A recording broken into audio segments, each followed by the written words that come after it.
audience might want. We have a lot of things to share today. So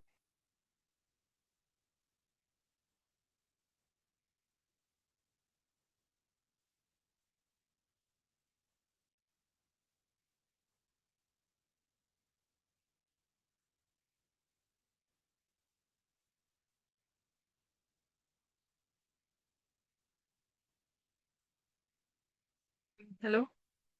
Judith, you can continue. Our Okay. president is off. All right. Okay. So, sorry, I think we lost her. So thank you very much, Sister Jennifer. Um, so we have more persons joining now. So welcome. I want to welcome you all to today's seminar. Today we'll be looking at immigration pathways, like EB1 and EB2 NIW, which can seem confusing or even intimidating. And that's why we have created this session for you today to break it down clearly and also share real life success stories with you all and equip you with strategies on how to, embark on this journey. So whether you're a student, a professional, an academic, or someone who just wants to, try that, make that shift, this seminar is for you. So I want you all to just settle down, get your notebooks, and get ready to learn.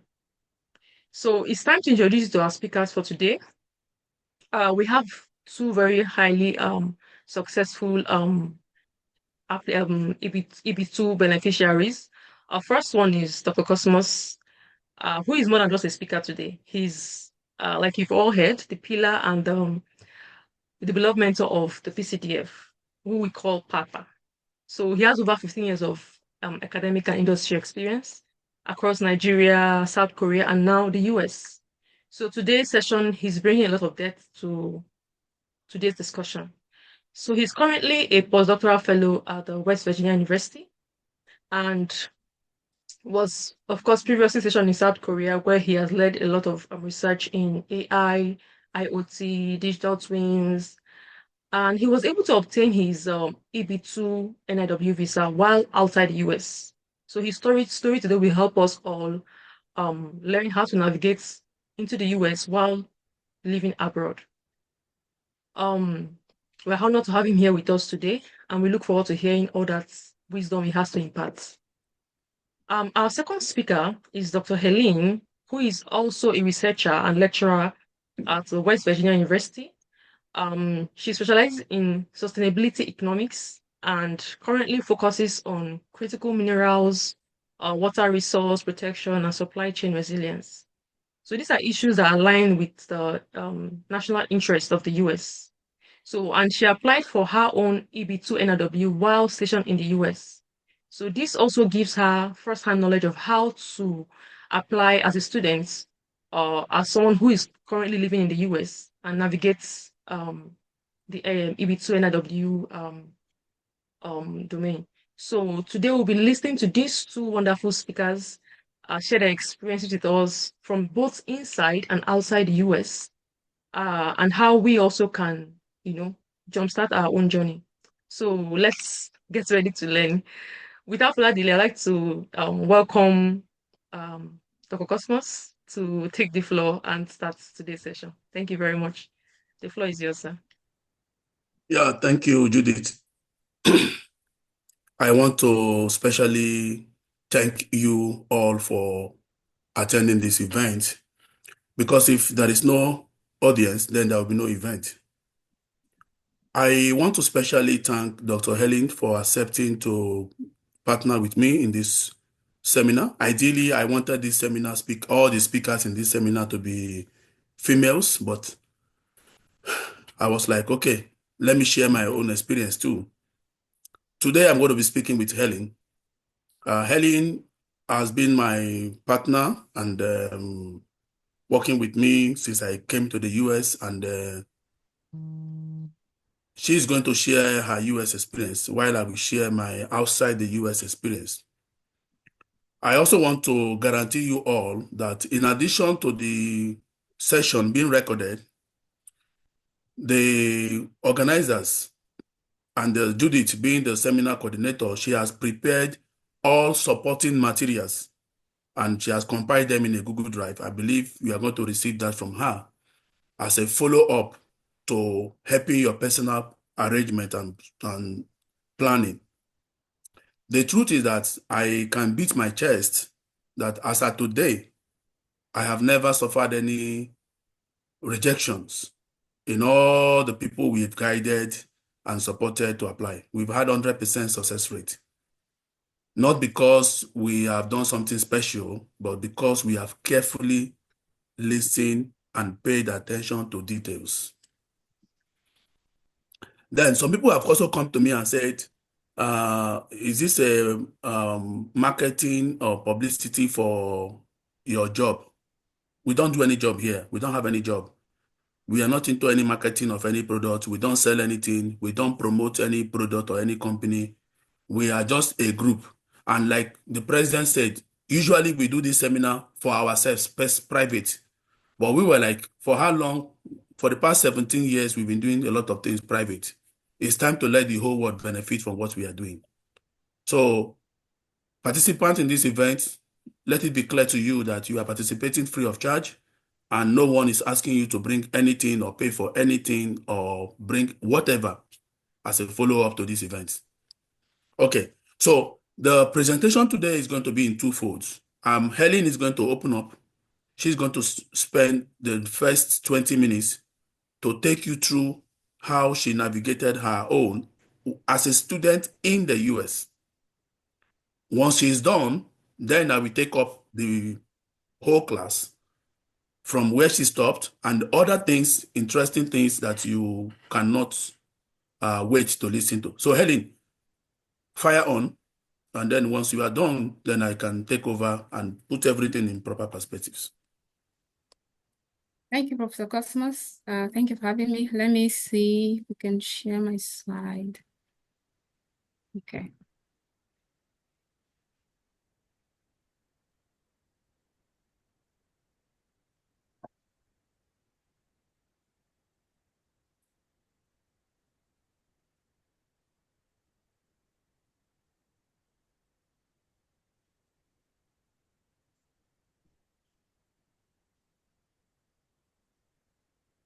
We have not seen your slide.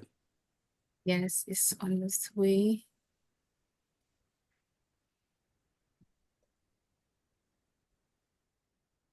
Can you see my slides now? Yes, go ahead. Yes. All right. Thank you so much for having me. So again, my name is Dr. Hélène Nguemgaing, and today I'm going to be sharing at the same time my experience and also some misconception that we have about EB2 NIW, and give you some of the steps that I've used that have worked for me and that have worked for people that I've also guided in this part. So again, this is just what no one tells you, but that everybody needs to know. So why EB2 NIW and not EB1? So again, we have two, right?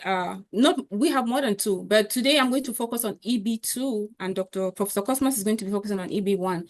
EB1 is for those with extraordinary abilities and for international recognition. Why EB2 is broader, right? Employment-based, second preference, visa category. You can pack so many things in there. You need advanced degree for that, as well as exceptional abilities. So EB2 is more of broader impact. So you can fit so many things in there. National interest waiver, when you see EB2 NIW, NIW means national interest waiver, which means that you do not need to wait for an employer to give you a job for you to apply for EB2 NIW. So once you can decide if you're a student, you can go about it, or if you're a worker, you can actually decide to go about it without necessarily needing a job.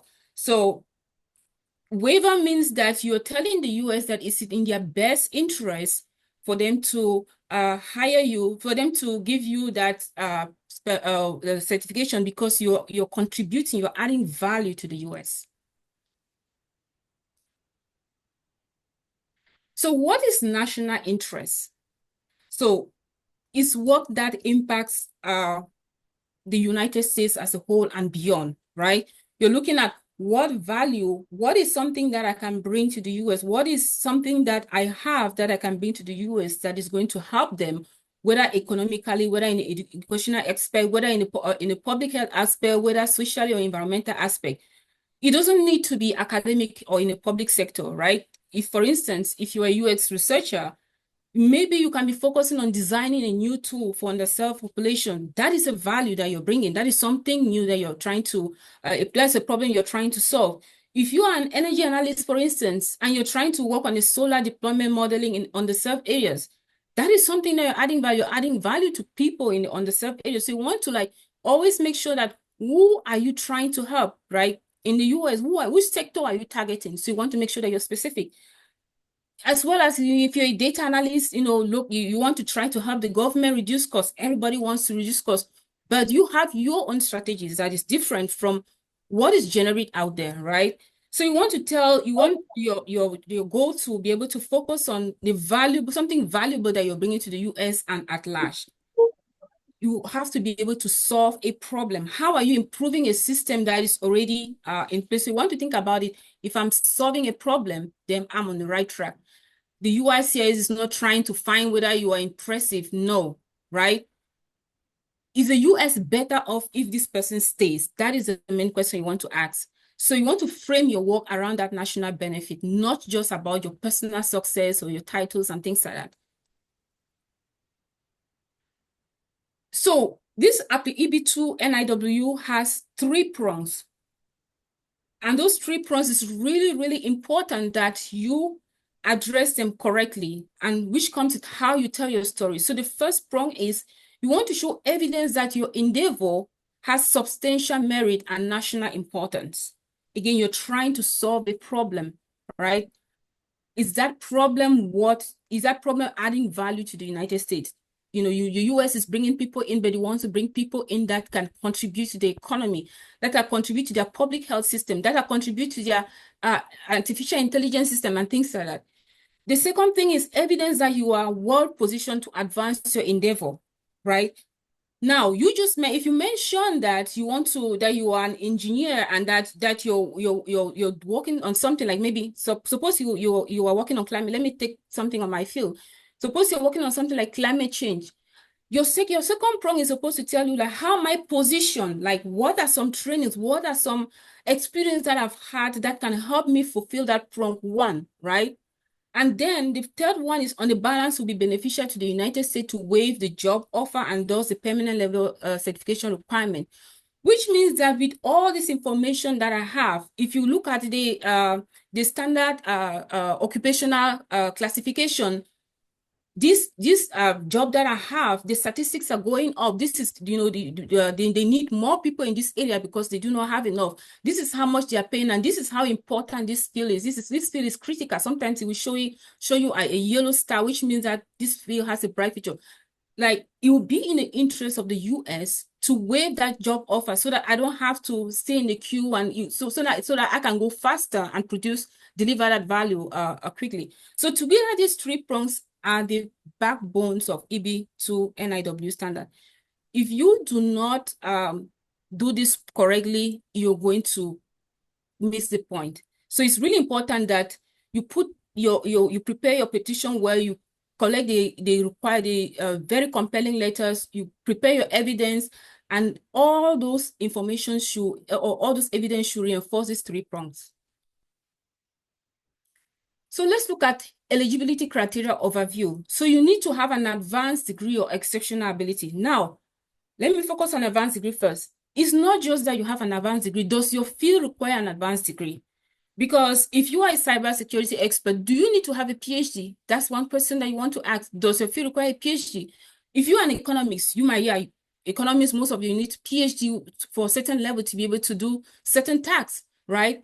Some of your field might require just, if you have a master's degree, you'll just be fine. Some of them, if you have a bachelor's degree, you'll just be fine. It's not just about having that advanced degree. You have to make sure that that advanced degree is necessary in that field to be able to accomplish the tasks that you're supposed to do, to be able to accomplish your job.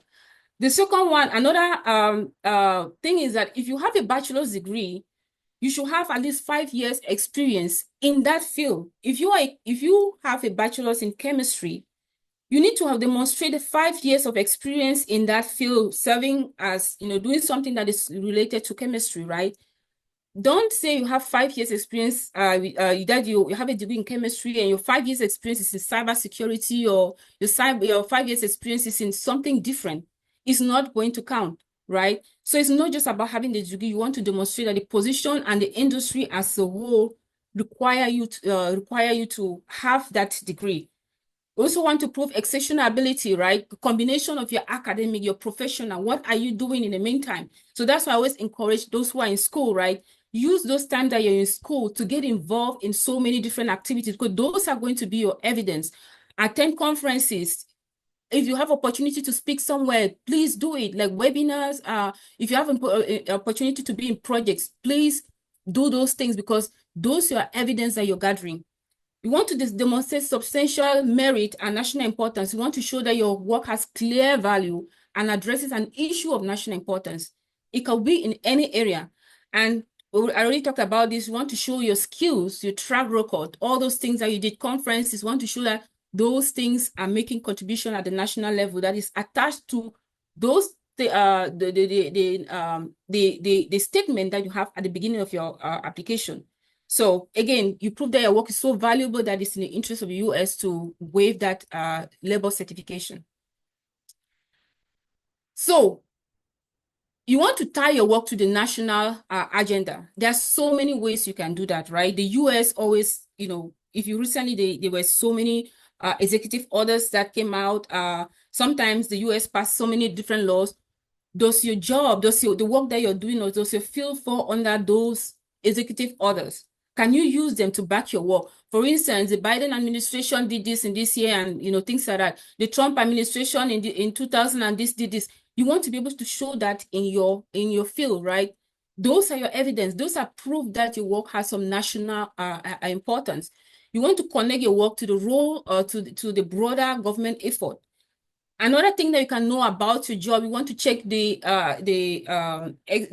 SOC code, which is the standard occupational standard occupational classification. Those tells you more about, you want to read those to look at what is my job about, right? So that you can use some of those information to actually describe what you do in your job. Frame your work within the context of the US strategy, right? You can find those things online. Some of the guiding questions you want to ask is, what are some recent developments in my field, nationally or globally? Are there any executive order, legislation, or federal funding? You want to have I been selected? If you're working in a company, have I been selected to lead or represent my company in an external panel, working group, or things like that? Who will benefit from my work? Remember, I asked you, who is your target population? You want to be able to say, I am helping these people, I'm contributing to this sector or to this policy or things like that. So what is your target? So those things are really important. And you can, most of the time, you need to do your own research, your own homework by going on Google and looking for all those documents. So I included letters of recommendation because this is really a critical, this is something that is important for your application. Letters of recommendations are not praise. Nobody's trying to say you're genius, you're impressive. That is not the purpose. And for you to avoid these things, you need to ask your writers to be specific and to show results. For you to do that, you want to make sure that you give them the correct information, right? If you give them the correct information about yourself while you're preparing the letters, then it'll be easier for them to understand, because sometimes when you tell people to write recommendation letters, it depends. Recommendation letter that you're writing for your school is different from the one you're writing to USCIS, because you want to make sure that the recommendation letters are aligned with those 3 prongs, that they are touching on those 3 prongs, right? So you want to make sure they're aligned. You have to show outcome, not admiration. Make sure that you find some people, make sure that you find people who are independent. So people you have not directly worked with. For instance, if you published a paper, right, and somebody cited you, can you email that person who cited you to like, hey, I saw that you cited my work. Can you write a little bit about, things like that? People can actually, I've seen friends who have emailed somebody who cited their work and got the recommendation letter. Somebody who worked with at the conference, you met somebody at the conference and you guys work on a panel. People like that can also talk about your work. You want to include why they are writing the recommendation letter. They want to be specific. Your work helped this. You worked on the Dr. This or Mrs. This or Miss That worked on this problem, which helps solve this. You want evidence, right? You want to include some of those codes. And again, your letters of recommendations, you're going to use them in your well position. You know, you have the first prong, the second prong, which is we are well positioned. Your letters of recommendation, you're going to take some quotes from your letter of recommendation and add on the section of well positioned. And that section will be under expert insight. So after you've talked about all your certification on the section of expert insight, you're going to take some quotes from what your recommenders have said on their recommendation letter, and you're going to quote them, not just quoting them per se, but you include it in the narrative, right? Avoid copy and paste templates. I know there are so many recommendations letter out there. Don't just copy somebody's recommendation letter and just change the name and put yours. Your story is unique. Focus on your unique relationship and insight based on the value that you're bringing. Your recommendation letter should connect your work with the national to the national relevance. Again, prioritize strong evidence. When you collect your evidence, that's why it's important that you put them together, that you start ranking them by a level of high, medium, low. There are some recommendation letters that they will give you, and you'll be like, I cannot include this. I had, you know, when I did my application, there were some recommendation letters I did not include in my application, in my petition, because I knew they were not going to favor me. So it's not everything that you receive that you include, right? Make sure that you have strong letters. And by having strong letters, it means that you've provided them enough information to write strong letters for you. You want to select those ones that are high and emphasize on those ones, discuss those ones in, you know, really well, so that you could do, those are ones that are, that's the way to highlight you in the front. And then those medium ones, you add them, but don't focus on the low, the ones with low impact, because that is just going to throw off your, you know, the statement there, the point that I'm going to make. So how do you structure your story? Let me begin by this picture that you see right here. This is my application when I submitted it to the USCIS. This was how I package it. And you see the label, because you have to make it easy for the officer to be able to move from page this to page that. So you're seeing 1 means that it's exhibit 1. So I have written that first part, and in each time you are writing in your petition, you have to include some of those executive orders, and maybe the executive orders might be your first prong, it might be your first exhibit. You will need to include your CV, which might be another exhibit. You need to include your paper citation, which could be another exhibit. So as you're making that narrative, you're feeding those exhibits inside, and you find a sticker like the one, you know, this color sticker that I put. You don't need to colorful one, but you have to put it in the indication that, okay, exhibit 1 is in pages, so the officer can just look for the number and just flip it, and he can see where it is. Petitions are often read quickly, so avoid technical jargons. The officer might not be familiar with your field, so you have to make it as simple as possible. Just understand this: you have 2 pages or less than 30 or 2 minutes to give the officer a reason not to just like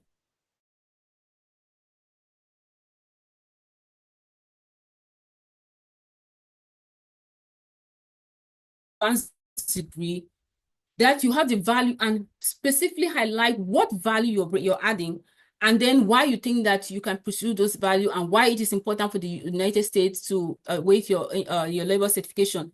You have a summary, like you have to include a cover letter. You know, that cover letter is what decides sometimes whether the officer should even think about going to the next page or not.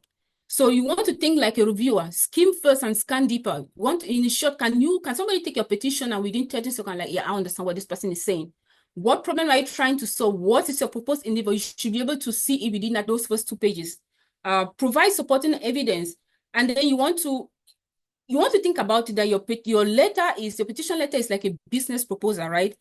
You have to open with a compelling narrative. What challenges are you solving and why it matters? You have to explain what you do, how you're qualified, and why it matters nationally. So, again, we're talking about milestone, timeline and milestone. You need to first of all check that you're eligible, right? What is your field? Go and you check the US SOC code. what is the job prospect in that field, and what does it tell you about your field? Start gathering your evidence. A petition, a letter, start writing your petition. You don't need to wait until you have all the knowledge to do that. No, start writing something. One sentence today, one paragraph today. Every day you add something. You might not sit down on one day and remember everything.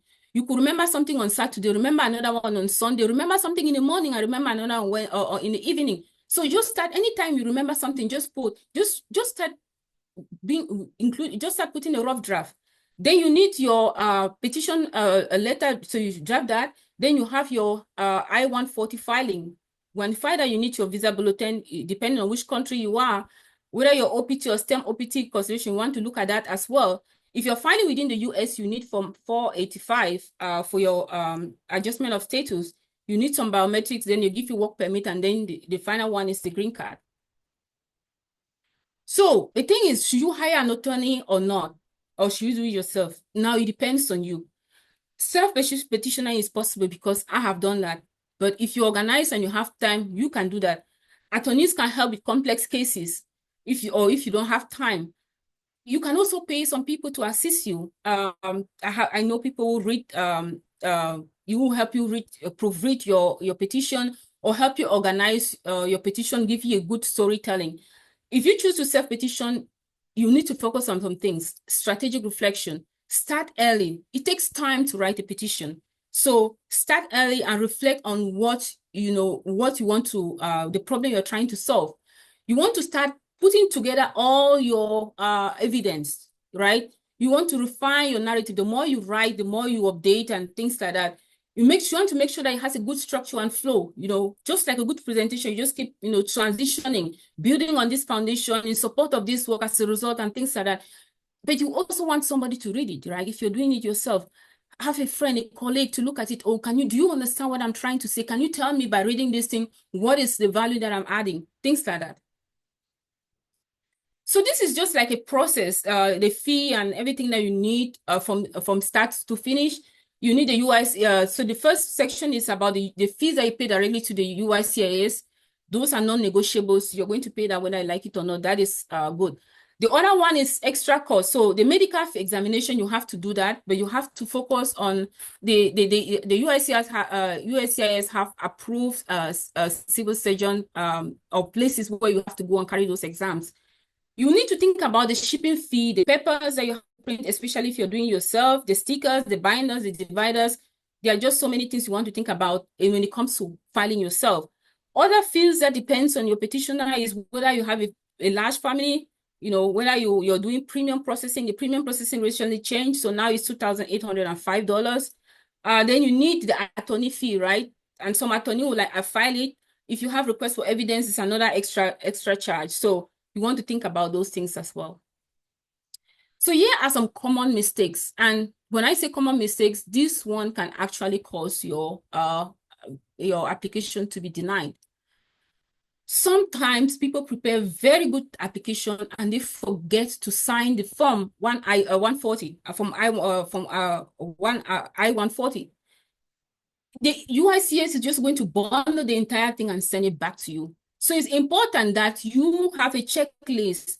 Did I sign the form? Yes, check. Did I do this? Check. Because otherwise you're going to spend money and time sending it to UICS. UICS is going to bundle it and send it back to you. You want to make sure that the form that you're using is not outdated. The UICS constantly updates the forms. So I think the one that is available now, I think is up to 2005 or 2027. So make sure you always show expiring date. Make sure you look at that expiring date before you start using the form. If you focus on weak or personal statement, again, the value. The first thing the UICS when they look at a petition is, does this person have an advanced degree? Yes. Okay, next one. Does this person have a good national, is bringing in a good national value to the United States? If you don't check that box, then, that's where the problem begins. So poor organization of evidence, making it hard for officers to navigate. They have thousands and thousands of applications to go through. Please make the job easier for them. If you enter the incorrect professional classification, it's going to cost you to have an RFE. So they're going to send an RFE, you're going to do that. Paying the wrong filing fee is another problem. If you don't pay the correct fee, they're going to send it back to you, and it's time wasted. And you have to pay the shipping fee again. Waiting for compelling petition. You don't have to wait until you start writing until you finish your petition before you send recommendation letter. Recommendation letter takes time. For some people, take 1 month to give you a recommendation letter. So give them time in advance. Prepare the information first and send to them. While they're working on it, then you can focus and be doing and be working on yours, your petition. Avoid generic recommendation letter. The officer does not understand technical aspects, so make things easy for them. Don't just recite your resume when you get to well positioned to advance a proposed endeavor. It is not your resume. You are proving you are using that qualifications to address that first prong that you mentioned, right? You're trying to tie that to the national interest, how you can, that your qualification can actually help you meet those requirements. Don't focus on titles. Like, it's not about titles, it's about how you demonstrate the national impact. Again, and I think I've heard it so many times from people that are like, oh yeah, you're going to help me do this, and it's going to be it's going to approve. Approval is at the discretion of the visa officer, right? And it is well clearly stated in their website. It's not because even a strong case of EB2-NIW can be rejected if the officer is not persuaded, right? You need to convince them, right? If it can be rejected. Even an attorney that files for you, it can be rejected. I have seen people fight for attorneys and they got rejected. So there is no guarantee that you're going to have. It depends. You just, you submit your application and you pray to God that the person who handles it understands, and I don't know, just pray any prayer that you want to pray, but make sure that, just know that there's no guarantee. It's, I'm going to put my money in there, I'm going to invest, and this is what I'm going to do. So what you can do next, don't wait, just start writing a summary, just start writing something every day, just keep adding that piece. It took me about, I would say about 6 months or 4 months, between 4 to 6 months to finish my application. Make it readable, right? Use structure, bold. Sometimes you have to emphasize on, by making it bold or and underlining some of them. You need 3 to 5 recommenders. Some people use 6, but you need to include at least 1 to 2 independent recommenders among those who provide reference. Join an EB2-NIW support group to get feedback. I can't emphasize this enough. You cannot do this work on your own. It's really important that you have some support system. Make sure you read the USCIS policy manual for EB2-NIW. It will make things so easy for you, so you don't have to be going back, oh, I missed this one, or this one is not meeting this criteria. You have to be real. Share why you do the work that you do. Your personal motivation is often makes petition memorable. So that's why it is, your story is yours alone, and you better know how to tell it than anyone else. Own your story, frame your impact, and build with clarity. Above all, make sure that you get other people to look at your work before you submit it. Well, thank you very much. And I think that is what I have to say for today. Thank you, Hélène. You can stop sharing. I want to thank you for the wonderful presentation, and for our audience, I will present my part before we take Q&A. However, you can drop your Q&A in the question section. You can also wait patiently. I prefer people only putting on their camera, on the microphone, and ask me questions. I'm not in a hurry. I'm in my house with my cup of tea. So if it finishes, I will take another cup. So I'm not going anywhere today. Thank you, Hélène. Now I will continue from where she stopped. Confirm that you can see my screen. We can. Yes, we can see it. Yeah. Thank you so much. Okay. So Hélène did a wonderful job, and she gave you guys almost everything. And because we did a combined presentation, I'm going to avoid whatever she already said and say something that she did not say. The first one, why you should not disqualify yourself. Location or country of residence is not a limitation. A lot of persons, since I came to the United States, so many persons I have met, they say to me, But why did you do EB2? They say that EB2 is lower than EB1. Why did you do the lower one? Your qualifications are so intimidating. You should have done EB1. The truth of the matter is that the two of them are not competing. It is all about strategy. And as I present, you may understand what motivated one over the other. I will not go beyond that. But my emphasis will be on, if you are not in the United States, how do you go about your process? Hélène was in the United States. She was a PhD student. She applied while she was a student, and she journeyed it to correspond with when you'll be graduating, and then you will have your PhD, you end your studentship, and then you move to green card. That is another strategy I'm going to explain later. And then in that strategy, you may understand when to go for EB1 and when to go for EB2, even when you are qualified for the two. Now, what is the most important resource that you need? The most important thing that you need is the USCIS website. This sounds weird, right?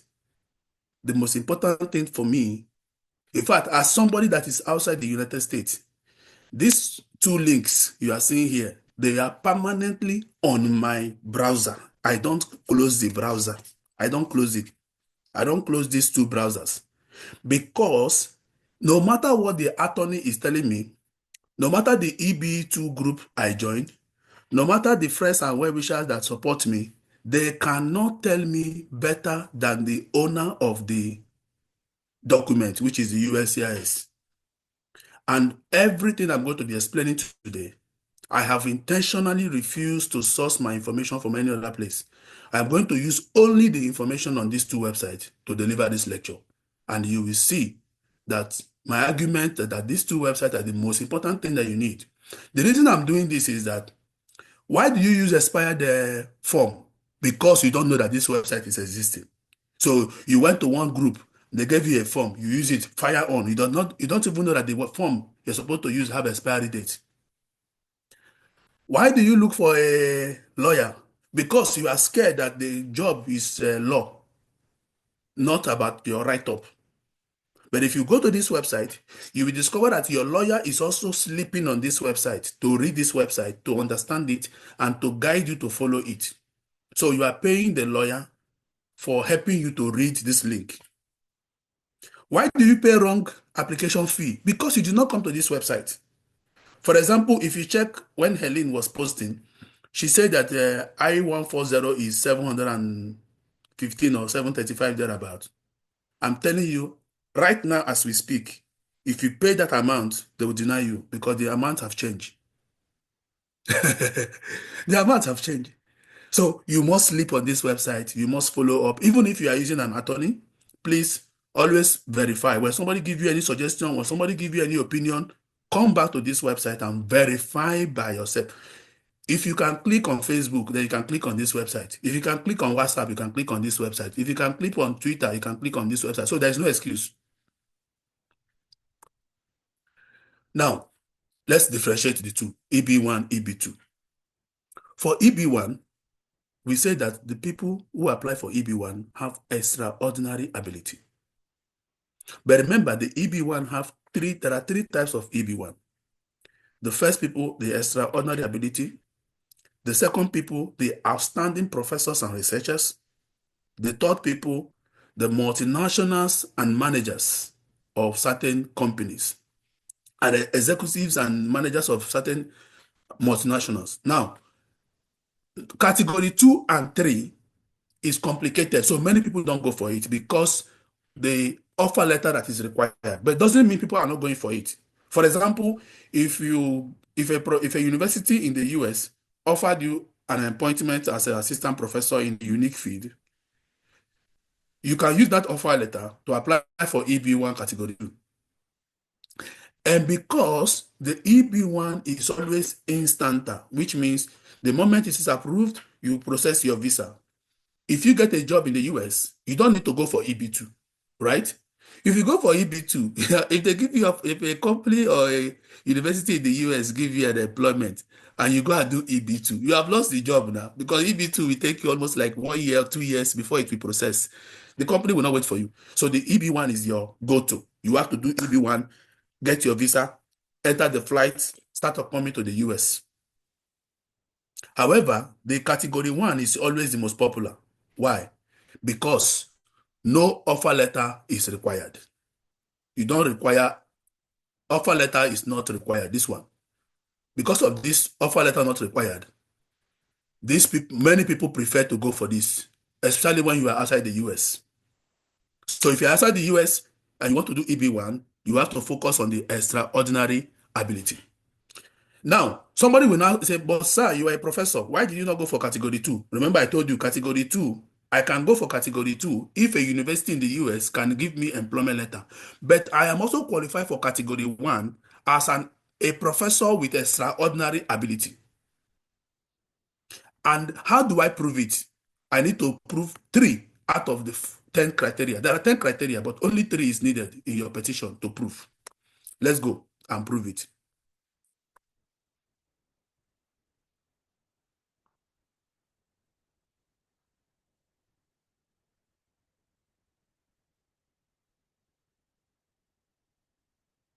So the EB1 is focusing on extraordinary ability and is more popular. Why is it more popular? Because of self-petitioning, because of that absence of job, that's not needing a job. That not needing a job is the most advantage you have. Why people go for the first category of the EB1, the extraordinary category. Because see, let me tell you one thing. So come to this country and you want to rely on a visa type that require you to have a job. A lot of my friend in Chicago, she's working with Argon. She came here with EB1 category 2, which is extraordinary researcher. Why? She did a master's in Nigeria.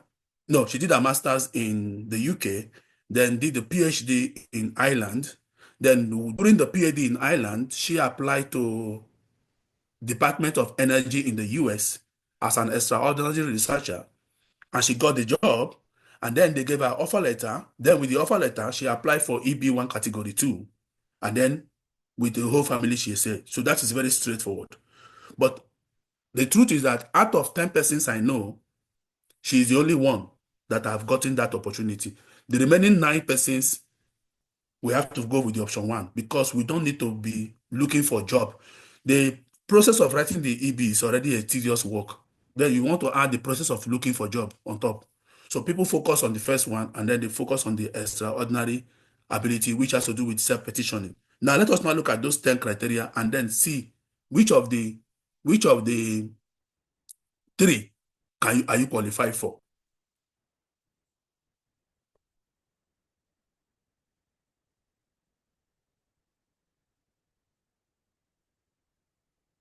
Now, there are 10 criteria, but like I told you, you only need 3 out of the 10. The funny thing is that for me, I met the whole 10, but I still went for EB2. I will tell you the reason later. The first condition says that you should have received a nationally or internationally recognized prize or award. Now, don't confuse it with you are a student of West Virginia University and your HOD gave you an award. No, your HOD is biased. It's not a national award. It's an internal award. Internal award does not qualify for this one. However, you are a student of West Virginia University and you attended a conference in your field and you got the best paper award. That is a national recognized award or prize. You are in Nigeria, you went to Spain to represent your company, and your company came top or won the best pitch. Maybe you went to your company developed a software, and your company went to Dubai from Nigeria. You went to Dubai to present your solar panel research, and your research came top, and you were recognized That is an internationally recognized prize awards. And then you can narrate your story around it and tie it to how important the award is to the United States. Number 2, membership of an association. Whenever anyone I mention, I will tell my story. I'm a senior member of IEEE. In Nigeria, I am a member of the Nigerian Society of Engineers. I am also a council registered engineer, COREN. At the same time, I'm all in the IT profession. I'm also a member of the Computer Professional Council of Nigeria. In fact, I am one of the trainers of people who want to obtain license to practice IT in Nigeria. So that makes you membership of an association. In the field, publish material about you. Now look at this one, not you publishing it. The material was published about you. So it means, for example, that you went to an event and Punch journalists or Arise TV, they came to the event and they covered the event and they aired the news about you. So you are not the one that published the news about you, they publish about you. One of the strategies to also get this done is sometimes when I'm invited to some events, I tell the organizers, please, do you people have a budget for inviting the press? So if you go online, like for me, I have like 5 different news publications about me. Guardian newspaper, This Day newspaper. In Korea, I have 2.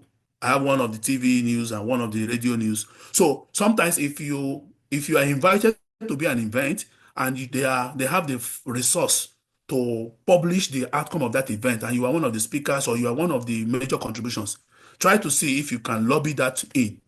Then when they publish about you, not you publishing about yourself. Remember, when the former speaker when Hélène was speaking, she talked about the high, the medium, and the low, right?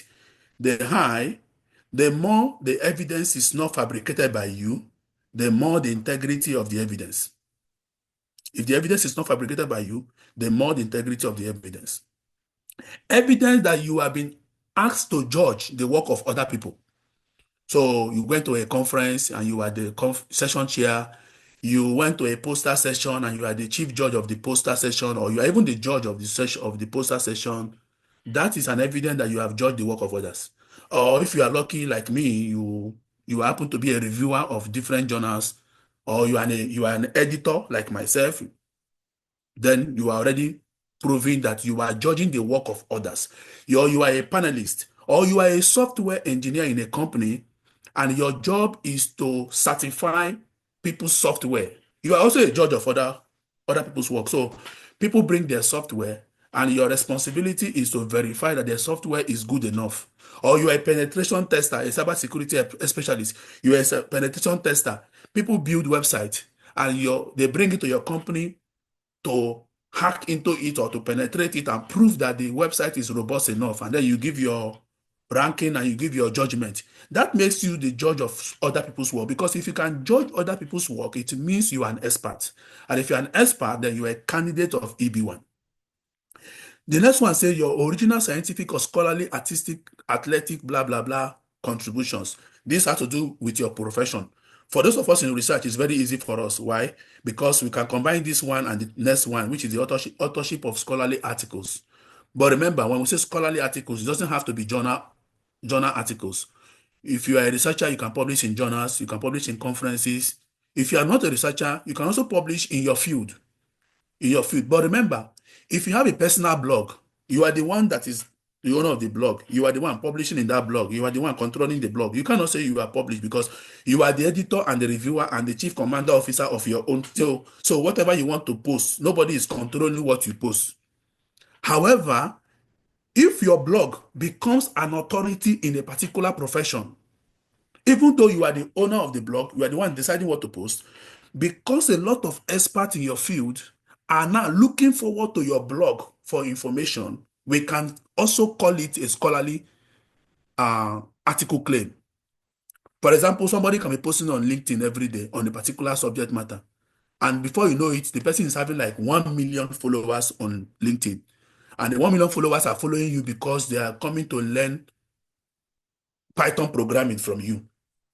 Because of the fact that 1 million people are interested in your LinkedIn page to learn about Python programming, that your page have commanded the respect and can be used as a claim of your ability to do something. Evidence that your work has been displayed by artistic exhibition showcases your performance of a leading or critical role in your profession or an organization. Maybe you are the CEO, CTO, or you are the principal of your school. Please, let us not make this about only software programming. You are the principal of a school. You are working in a school. Other people are teachers, but you are the head teacher. Other people are Montessori demonstrators. You are the director of STEM education in that secondary school where you are teaching. You are also performing a leading and critical role in your organization. You command a high salary. Now, some people will ask a question, which high salary? All of us, what do they pay for Nigeria? Which is waiting high about it? It is high. Let me tell you why it is high. The high salary here we're talking about is with respect to others in your field. So if in Nigeria, your salary is 800,000 naira in a month, that 800,000 naira in a month in Nigeria is small compared to the salary in the US. But in Nigeria, 800,000 naira salary in a month is a big salary compared to people working in Nigeria. So you are commanding a high salary. I want to make this very, very clear, because some of my friends in Nigeria say, oh, I'm not qualified, my salary is poor. Your salary is not poor because you don't spend in dollars, right? You spend in naira. So your salary is high with respect to Nigerian economy. The last one, evidence of your commercial successes in performing art. Those in fine art, those in fashion designing, and the rest of them, you can also use that as a claim. I'm seeing the questions in the comment section, but I will not go to it until I'm done. Then this one is EB2. The first speaker have spoken about the EB2. All we just need is advanced degree plus the 3 criteria that she already mentioned. Advanced degree plus 3 criteria she already mentioned. Remember, what is important is that your academic record to prove your advanced degree, master's or PhD is an advanced degree, BSc plus 5 years plus also is that. A license to practice. For example, those of us in Korean, we have our license to practice, CPN, different professions have different ways of proving that you have license to practice. If you're a nurse, you have a license to practice. Membership of professional organizations, recognition of your achievement and significant contribution to the whatever. In all this, you tie it to the national interest, because that is why you are applying for the NIW. You want to prove that USO, if you people dull yourself, another country will steal me from you. Better do quick. Better be fast. US be fast. So before Canada will steal me from me. So you want to tell them that, look, carry me now before that country will take me because I'm hot cake. That is just the essence of your application for your NIW. So it's not a time to look down on yourself. It's a time to carry yourself with the dignity and the high capacity of who you are. I've seen some people, statement of purpose, they are writing like they are begging. You know, that's that psych have really destroyed us. We are begging. I had to edit somebody's write-up recently. I grew up in a community that is ravaged by insecurity, Boko Haram, bomb blast, blah, blah, blah. Nobody is asking you to come and tell us how miserable you are and how miserable your country is. Pull yourself up. Let the US say, oh, if we don't take this guy, we are going to miss something. So they have to take you. That is the essence of the NIW. Okay. So the first speaker also talked about the SOC, and I also feel that I should talk about it a little. SOC simply means Standard Occupational Classification. Now, when you are applying, you must not confuse the USCIS. Your application must fall into a particular code, and I'll tell you the reason. When you finally get to this country, you have to work only in your code. Because the USCIS, the reason why they are bringing the green card is that they are trying to balance different part of the economy where they are lacking people.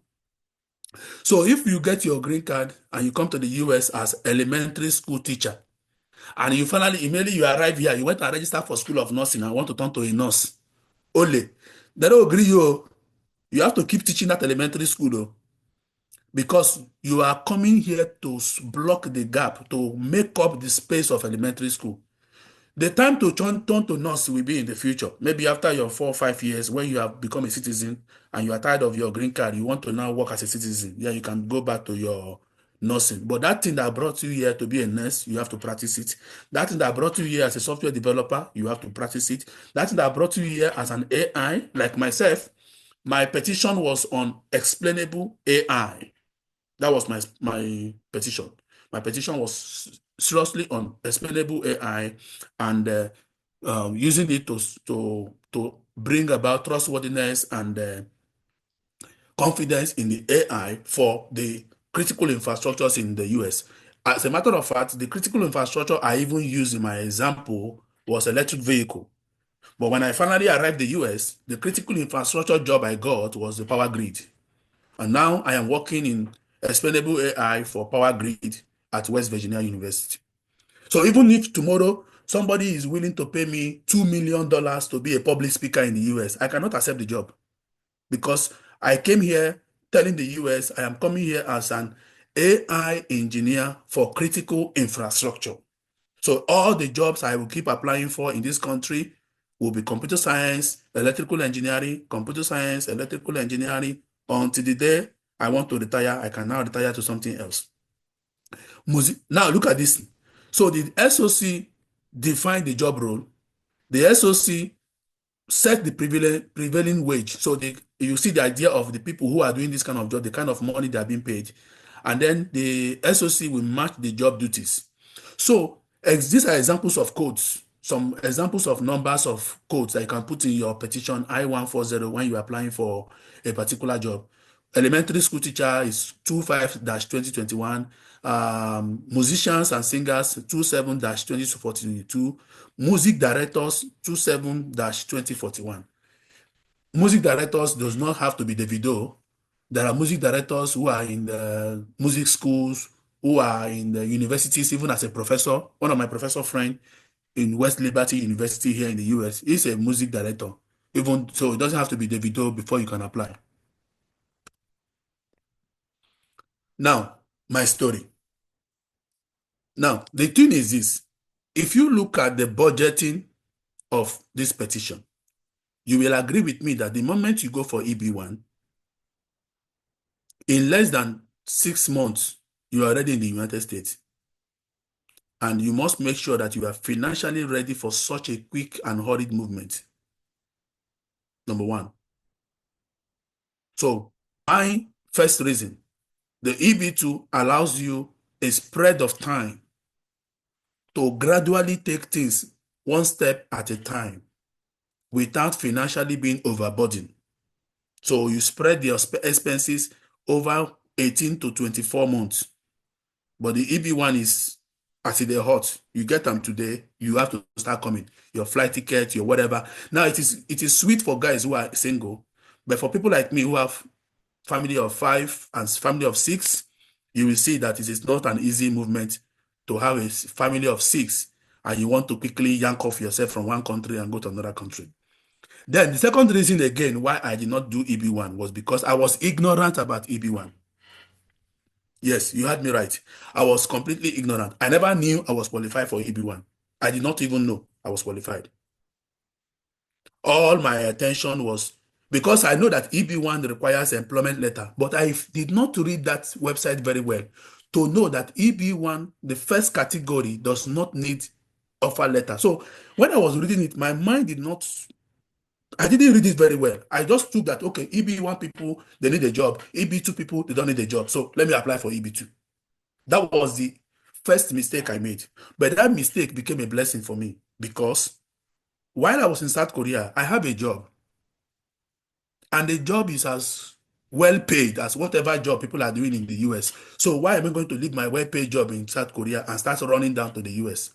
So the EB2, even though I applied for the EB2 out of ignorance, it was a blessing in disguise for me because in that 2 years of doing the EB2, I comfortably earned up to 2.5 to 3 years salary in South Korea, which became a very great savings and income that supported every other thing I'm now doing in the US. So there's nothing like selling of land, selling of property, selling of this, selling of that, because the salary you are being paid in Korea was enough to pay your bills. So a time comes in your life, that's a kind of job you do. A time comes in your life, you bring out your credit card and you pay $10,000 something without even knowing that you have spent money. That is our prayer for everybody that is in this place. So what did I do? In 2023 February, I did my I-140. And while doing that, because I was in Korea alone, my family was in Nigeria, I indicated that I want to be interviewed in Lagos, US Embassy in Lagos. That was when because when you are doing your petition, you must indicate where you want to be interviewed. So I chose Lagos. I'm doing this because I've had some people who say it is easier to get it when you are not doing it from Nigeria. That is big lie, big lie. As of today, I have assisted up to 3 or 4 persons who all did their own from Nigeria and got it. So, and people say, oh, Nigeria, there is too many queue. That is another big lie. There's nothing like queue for Nigeria or queue for America or queue for Korea.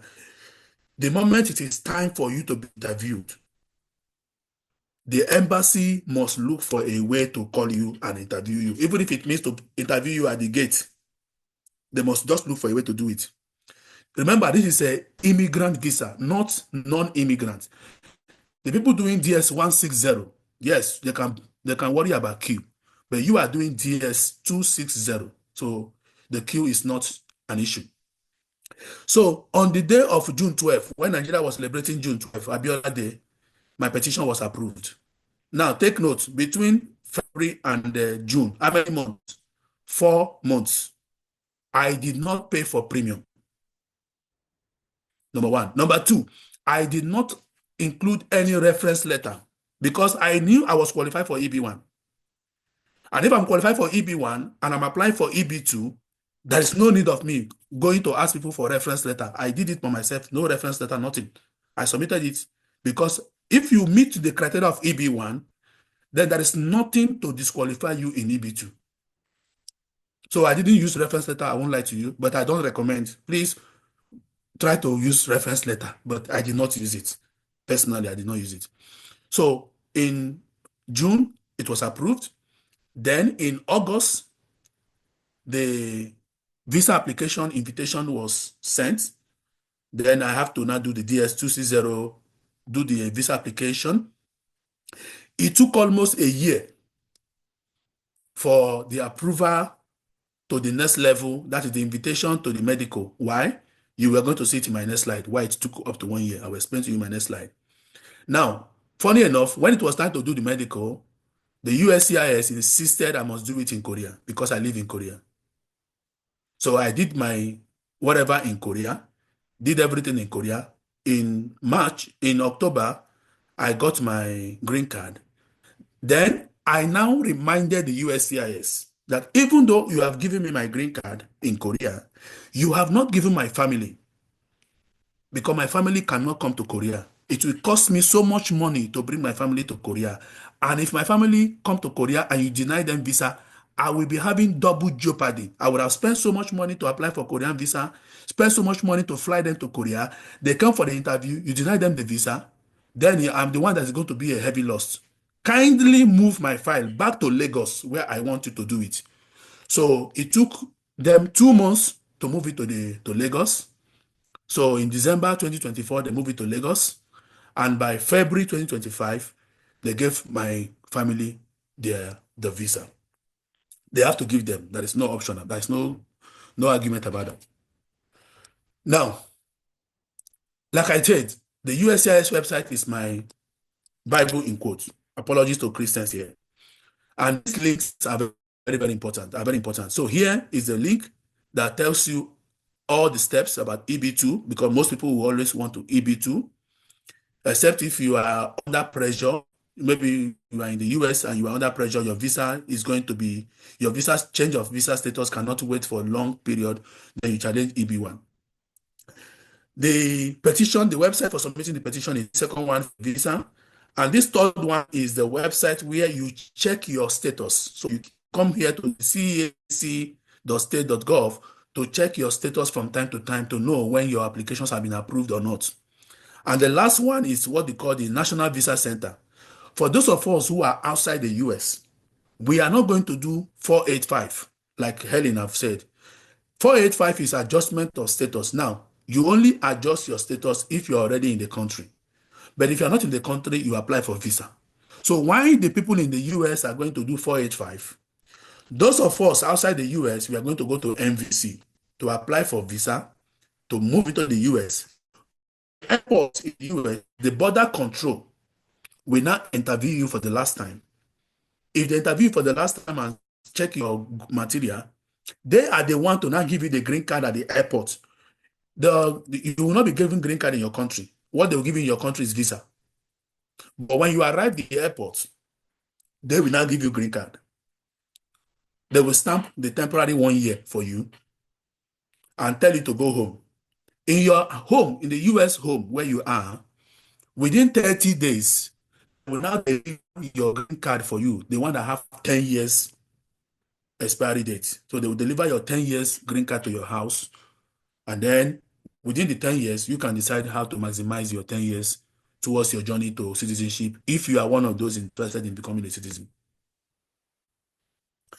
Now, this is an example of what is called the visa bulletin. I have brought here the April 2025 bulletin just to make you understand what I mean by EB1, EB2. You see this one they wrote here, this first here means EB1. And you see that in EB1 they wrote C. C means current. All chargeability areas except those listed. So this means that every country that is, if you are not from China, if you're not from India, if you're not from Mexico or Philippines, you are in all countries. And if you apply for EB1 and your EB1 have been approved as today, it means that by Monday morning, you are free to go and get your visa because your situation is showing C. C means current. But you can see that the same people that do EB1 from China, only those who applied in 1st of January 2023 can come to the US. So all those that applied in 2023 from January 2nd till today, even if you do EB1, you cannot come to the US. For those from India, 15th of April 2022 cannot come to the US. So this is the queue. So they have a long queue. Why? Because the Chinese population and Indian population in this country are enormous. If you're in US, you will already testify that this is truth. So we have to balance all the countries. We don't want a particular country to dominate the US. So they're balancing it. But for those of us that did EB2, you can see the second here is called EB2. The EB2, those whom they are attending to now are those who are up to 1st of August 2023. So that you now understand what that timeline I showed you before, how it took almost 2 years to do EB2. So the major reason people go for EB1 is because EB1, most of the time, is always current. And I will explain to you what that current means. You see, the people that developed the United States, they draw a lot of things from the Bible. That's why United States, you say God's own country. The United States, you say, when you talk, you say, God bless America. In the same vein, the United States, drawing inspiration from the Bible, use the 144,000 that is in the book of Revelation. The 144,000 that is the book of Revelation is what the US is using to determine the number of people that will come to the country through this route. So whenever you see current, it means that the 144,000 is yet to be complete. Anytime the 144,000 is fully taken, everywhere you are seeing current here, we change to U, which is unavailable, unavailable, unavailable, unavailable. And the US year is October 1 to September 30th. So 2025 is October 2024 to September 2025. That is the fiscal year 2025 for the green card. So this date, they will be moving and be shifting as the US keep giving the card and keep looking forward to the 144,000. So they'll be shifting it. They'll be shifting the date. So maybe by May, you will see that this 1st of August would have changed to maybe November 2023. Or maybe one day you will see that these people in 22nd of June 2021 will now become 22nd of June 2024. It will keep shifting, but the priority is EB1. So if 144,000 people in this year apply for EB1 and they all got it, Every other category, we have to wait. I'm sorry. But also take note that EB5 is also current. Why? Because EB5 are also the big boys, the people that I can call the golden green card. Because the EB5 guys are guys who are bringing their money to become CEOs when they arrive in the US. They are not coming here to work. They are coming here to create job and employ people to work for them. So EB5, EB1 is always, the US is always interested in EB1 and EB5 because the EB5 bring money to the US. The EB1 bring highly qualified and capable people to the country, while people can now dance around the EB2 and the EB3. There's also EB3, by the way. It's not only EB1 and 2. So if you think you are not qualified for EB1 and 2, you can also challenge EB3. So I have talked a lot about this. I don't want to go back to this. I have stated that the 485 is for those in the US, and for those of us outside the US, it is MVC. Our form is DS260, not 160. So these are the 12 golden steps. The 12 golden steps of the 12 golden steps that you follow when you are applying. The dark blue line is the stage that involves only you, the petitioner. The light blue involves applicant. I will differentiate. I will tell you the difference between a petitioner and an applicant. And the yellow line is the one that involves both the MVC and you. So in step 1, you can see the step 1 is dark blue, which means the petitioner. This is when you are submitting your petition. So it's only you that will submit your petition, and you must follow all the processes. In step 2, MVC processing.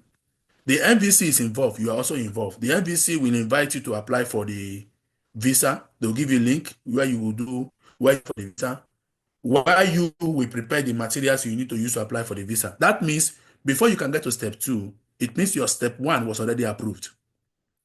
And then if your step 2 is going to succeed, you must do step 3. Step 3 is the payment of fees, which means that you need to pay the visa fee to be able to proceed. Once you pay the visa fee, you wait like 7 days to 10 days for the USCIS to recognize that you are paid and send you the receipt. They will now send you a case number and a receipt number that will now enable you to continuously monitor your status and update your DS260. Then step 4 is the affidavit of support, which I will explain in the next slide. So I will explain 4 to 9 in the next slide. So this is the difference between, if you see this one, I say alien will apply for visa abroad at the US embassy. This is for those outside. And you can see my form where I chose Nigeria when I was applying for my own. But if you see 6B are for those that will apply in the US, so they can now fill from 485.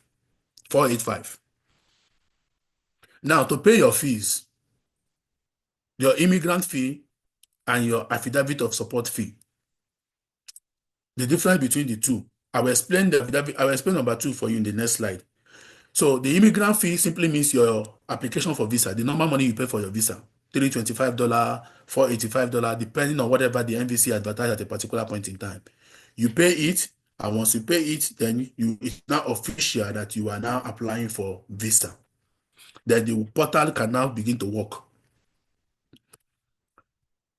So let's just now look at the affidavit of support. Very important. That is called Form I-864. Now, those in the US may not even know anything about this one because they're already in the US. They're only adjusting their status. But those of us from outside, it's very important.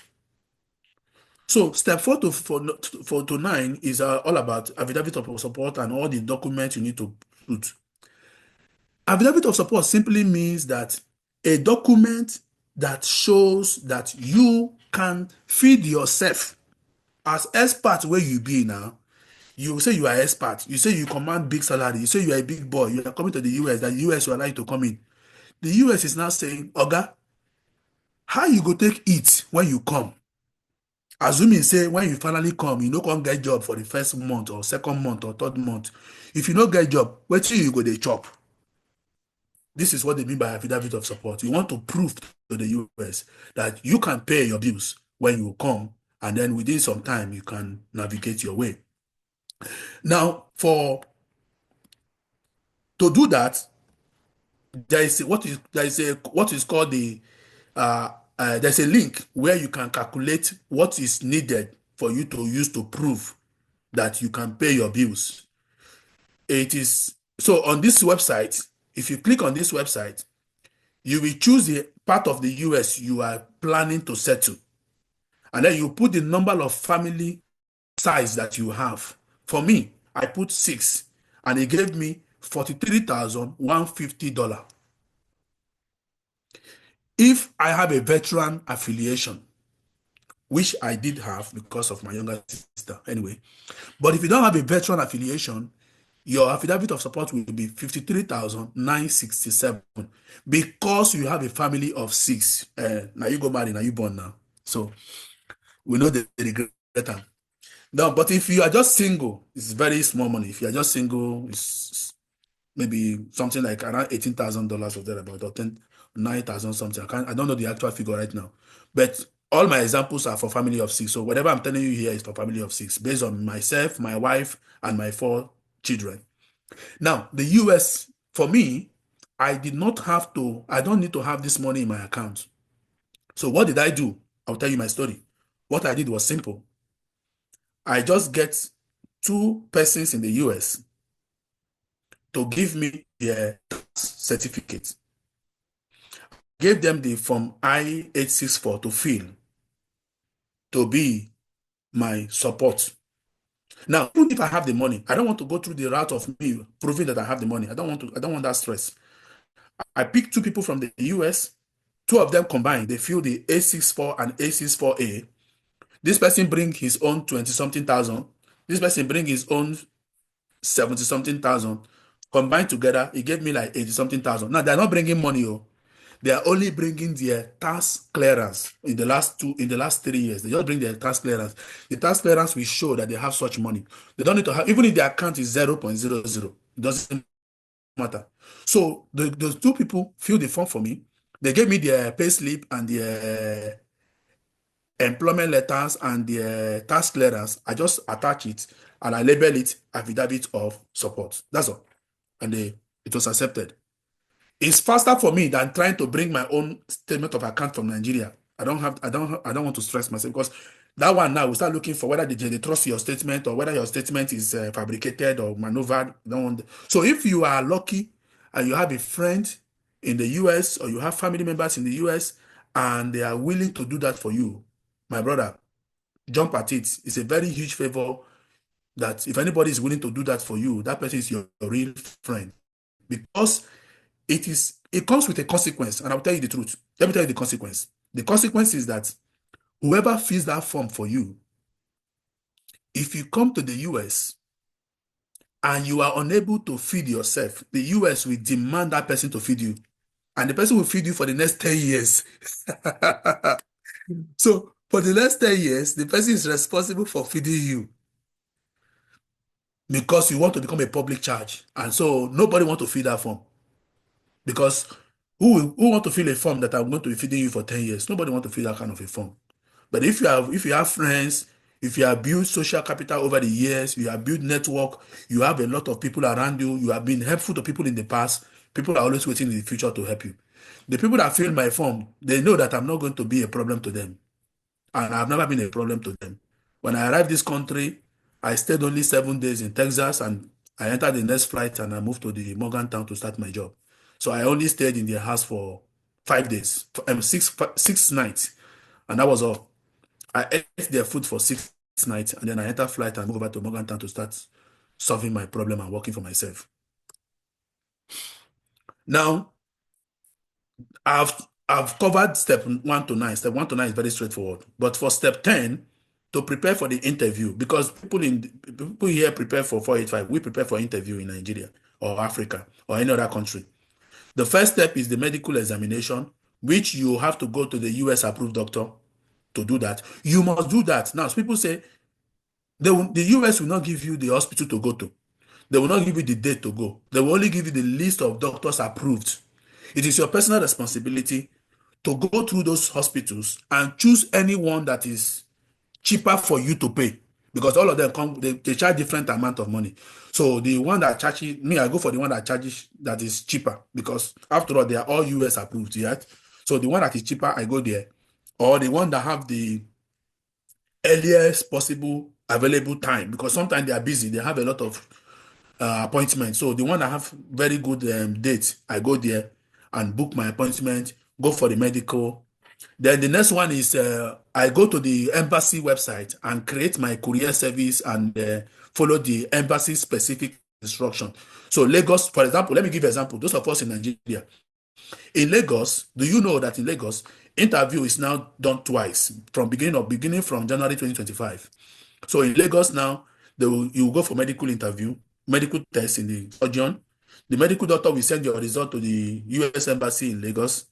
Then Lagos will now inform you to come with all your documents for the first one.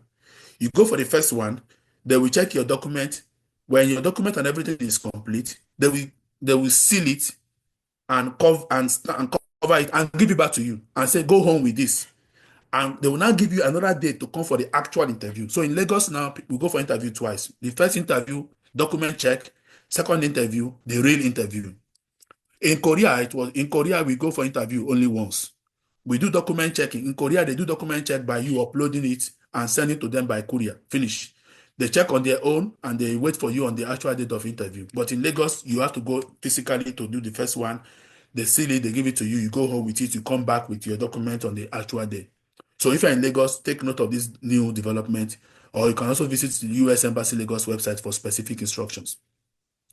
Then every other document you have to gather, especially if you also have children who are 16 years and above, you must remember to get police reports for all of them. Once you are 16 years, you must provide police reports.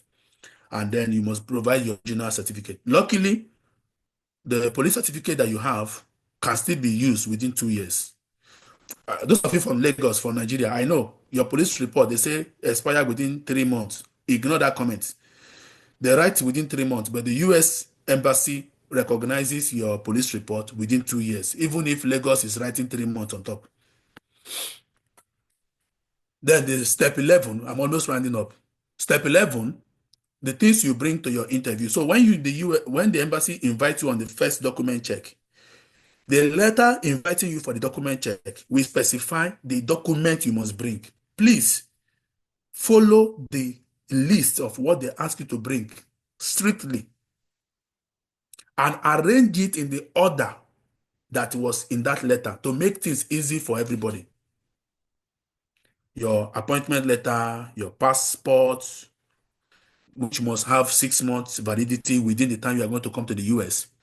Your passport photograph, which must be 2 identical ones. Even in Lagos, they have the equipment they use to check if the passport you brought to them is old or is most current. The equipment will show the date, the likely date the passport was taken. So don't say, oh, the passport you took in your secondary school, you are now using it after 10 years, you want to use that same passport to go to the embassy. Avoid the embarrassment. Otherwise, they will send you back to go and take another passport. Then your DS260 confirmation page, your supporting documents, which you have to follow you just follow the letter. The letter will tell you what to bring. Follow it strictly. And if you fail to appear for your interview, the USCIS gives you 1 year to appear. After 1 year, you did not appear for your interview, they will delete you from the system, which means even if you want to do again, you have to apply afresh. But if you are unable to attend your interview because the date they gave to you is not convenient, go to their website, apply for rescheduling, so they will give you a new date. But remember, when you now apply for a new date, you have to stay in the queue because some people, original date cannot be sacrificed to please you. Then they will have to pick a new date for you. But I want to give a warning. If you know you want to reschedule your interview, do not go for medical. Because your medical start counting from the day you went for your medical. So, for example, if you go for your medical and you change your interview date, and your interview date changes to 4 months' time, it means that your medical report is already 4 months old, which means in 4 months' time, when you go for the interview and you get your visa have only 2 months to expire. So be very careful. So if you will not go for interview, it's better not to go for medical also, because your counting of your 6-month visa expiry date start from the day of your medical. Many people don't know about it, but that is the truth. So what do? If your visa is approved, you go and collect your passport in Lagos. I'm using Nigeria for example. Please, those of you not from Nigeria, pardon me. If you are in Lagos or Abuja, you can go and pick your passport free of charge. You don't need to pay to pick your passport. But if you don't want to go to Lagos, then you have to pay for them to ship it to the nearest place to you, like Port Harcourt and the rest of them. They ship it there, then you pay, then you can pick it up. Then you have to pay for your green card. The green card itself. The green card is $235 per one person. So if you are a family of 6 like me, multiply 235 by 6, then you know what to pay. Then you have to travel before the visa expires. If your visa expires in your hand while you are still in your country, then I'm sorry, all the effort is wasted. So you must be sure that you can afford your flight ticket, and then you must be sure that within the 6 months or 3 months or 4 months of your visa, you can raise the money and make that trip as quick as possible. But take note, the person with E21 must step his foot inside the US before the E22 and E23 can come in. So the real applicant must be told, welcome to the United States. Then they will stamp him in. Then his wife can come in, or her husband can come in, because it's not only man that must bring woman to the US. Woman can bring man to US. So the spouse will not come in with E22. The children will not come in with E23, but they cannot come in before the E21. The E21 must step his leg in the US. Then I'm not saying you cannot travel. You can travel together. When you get to the airport, the E21 will be in the front. They will interview him again. They will clear him. They will welcome him into the US. Then he has entered. So he may be 10 seconds earlier before the other people will now come in later. But he must be in the US before others. That's the point I'm trying to make. And then if you are in the country, obey the land and prosper. And then apply for your social security number as quick as possible. For me, my social security was given to me within 14 days upon arrival, which is very important, because without social security, the job I got in the US, I could not start the job, because they told me I cannot start unless I have social security. So I have to wait for another 14 days before I could resume the work. However, if your visa is denied, they will tell you why it is denied. And if the reason they tell you, the reason for denying your visa is something that you can remedy, then they will tell you the process of remedying the situation. If it cannot be remedied, then the case is closed. It means your visa is denied, and then the journey is over. Number 2, if your visa is not denied, but visa is not given, then we call it Section 221G condition. They'll give you a pink form. So this means that the visa officer does not want to deny you, but the visa officer cannot give you visa. So the visa officer is trying to look for more reasons to give you visa. The visa officer have made up his mind that he will not deny you visa, but he wants to be convinced that he wants to add more reasons for giving you visa. Then he will give you 221. And this was my situation. It happened to me. Yes, I like to be very open to people. I don't like telling people success story without challenges. It creates an illusion of fake life. When I went for my own, they did not give me visa, and they did not deny me visa. They gave me Section 221, and I will tell you what they did, what happened to me. So what happened to me was the issue of 144,000 people in the Bible. I went for my interview in September 2024. And then the officer told me, oh, wonderful, you passed my interview. I said, thank you. So can I drop my passport? He said, no, you cannot drop your passport. I said, why? You said, I passed. He said, even though you passed your interview, our record shows that the United States has reached the 144,000 people needed for this year, 2024. Therefore, I am going to temporarily refuse you visa. You have to go home, and you have to wait for a new year, which is October 1, 2024. So even though I did my interview on September 12th, 2024, I had to go back home and wait until October 1, 2024 to go back again with my passport. On that day, no need of interview. I didn't even go. I posted it to them. I used the postal service. I posted it to them. I wrote a letter to them informing them that I was here on September 12th and I was given a pick letter, blah, blah, blah, blah, blah. And then since today is October 1, I am hereby forwarding my passport for you to make do your promise that I indeed pass your interview by appending the visa on this attached passport. So I sent it to them, and then they went through it, they stamp it, then I paid for the courier service for them to send it back to me. So I don't need to waste my energy going to the embassy. And then they read my letter, they went through it, they put the visa and sent back to me. And by that time, I already settled everything. So as soon as I got my passport back, I paid for my flight.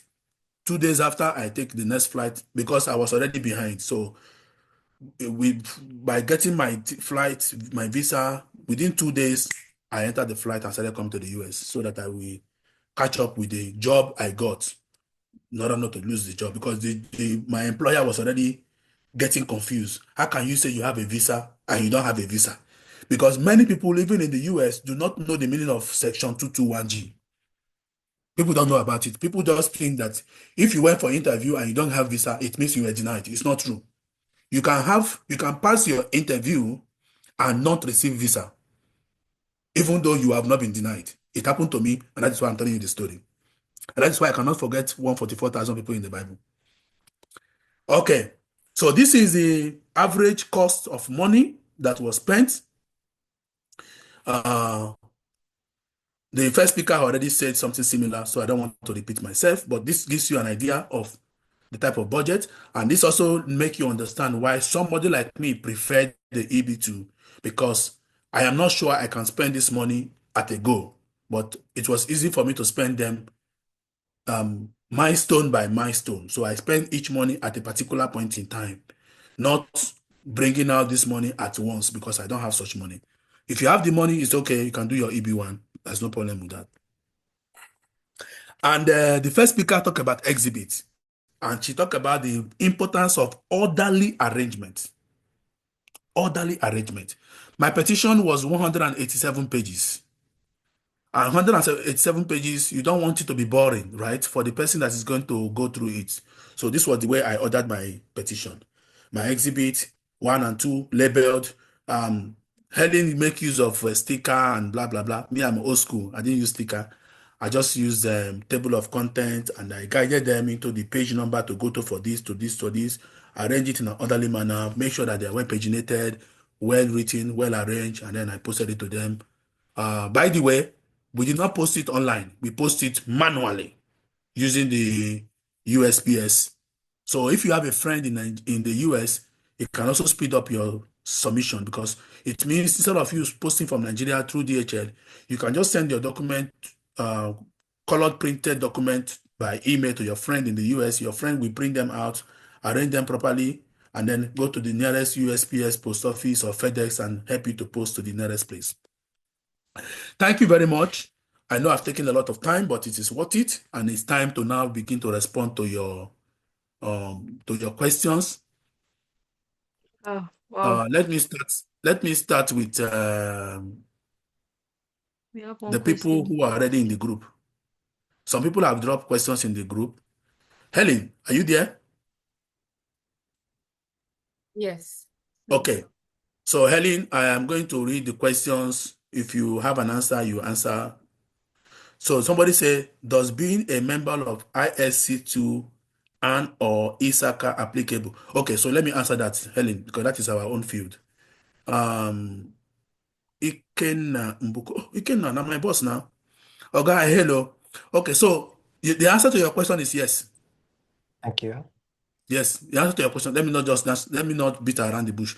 The answer to your question is yes, meaning that you have to be careful with the SOC that you are going to choose. So I will advise you to choose an SOC where your ISC2 and ISACA certificate is the prestigious certification for that profession. So don't go and choose computer science. I don't want you to choose computer science. Instead of choosing computer science under the SOC, look for the network security or the software developer, the specific area where Isaka is the. Leave me alone. So choose the profession that certificate is the most important. Then that means you are a PhD holder. It's just like somebody saying, can I present my Cisco certification if I have the highest level of Cisco certification? Or when if you have the highest level of Cisco certification, it means you are a PhD holder in networking. PCIe. Yeah, you are a PhD holder in networking. So you don't need to go and do masters and PhD, blah, blah, blah. You're already a PhD holder in the profession. Then somebody say, why do you choose Lagos to be your interview instead of Korea? Beautiful. So now look at what happened. They say person when no get support, they watch him back. I cannot afford to pay for visa and flight ticket for my family to go to Korea. It's too expensive for me. I can't afford the money. And for me, I always tell people, migration is investment. And as an investor, why I be? I invest wisely. If my family can be interviewed in Lagos, why should I pay flight money to fly them to Korea? That is a waste of money. Number one. Number two, my family live in Nigeria. I live in Korea. Had it been I was with my wife and children all these years in Korea, we would have all done our interview in Korea. But I was living in Korea alone. I traveled to Nigeria from time to time to be with my family. So it was cheaper that my family be interviewed in Korea, not in Nigeria, not in Korea. That was the reason I had to choose Lagos. Instead of Abuja, I chose Lagos. Why did I choose Lagos? Because I have families, I have houses, properties in Lagos. I don't have anybody that will keep them in Abuja. You see another reason again. So they have to choose Lagos where they can also have accommodation. I don't need to spend money to pay for a hotel. They can sleep with my sister, You have to, because you are doing investment. I always tell people, Japa is an investment. And when you are doing investment, you must remember return on investment, ROI. So everything that you can use to cut money, please cut it. For example, somebody also asked me a question. Why didn't you arrive the US with your family? The answer is simple. I don't want to come to the US with my family when I don't have a job. Doesn't make sense to me. To carry my wife and 4 children, arrive this country, and then I'll be begging for food on the street. No, I don't want to do that. The US allows me to come alone, but they say that my family must join me within 6 months. No problem. They will join me within 6 months. But in that 6 months, let me use 6 months and hustle and look for a job. Let me use 6 months and look for a house. Let me use 6 months and get a car. Let me use 6 months and get a property. Let me use 6 months and get a place where the wife and children will come and they will be able to live a reasonable life. Not all of us coming here and within 6 months we become asylum. Somebody say, are the E22 and E23 allowed to work while in the US? Hélène, can you answer that question? Or should I? Yeah, you can go ahead because I don't have extended. I'm just by Okay, myself. so E22 is the spouse of the E21. E23 are the children of the E21. They are allowed to work. In fact, their life is even better than you, the owner. You who is E21, you cannot even work outside your SOC code. Like me now, as a computer science and electrical engineer, if somebody offered me a job right now and the person want to pay me $1 million US and the person want to give me a job as a driver, Uber driver, I cannot do it. If I do it, I'll lose my green card.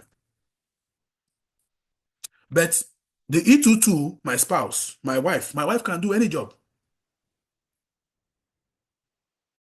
My children can do any job. But remember, they must do the job according to the age requirement of the specific state where they find themselves. So if you find yourself in a state where you are not allowed to work until you are 18, please do not allow your children to work in such a state. If you find yourself in a state where they can work at the age of 16 or 14, as recently passed, So different countries. So E2-3 are children. And because they are children, please, they should not work until they are legally allowed to work in that country according to their age. So if you are lucky your children are more than 16 years old, then God has blessed you. It means that your wife can work, your husband can work, your children can work, and they can work anywhere. They are not restricted. It's only the E21 man or the E21 lady that must work in that particular profession that gave him the E21. Chigozie Francis, did we answer your question?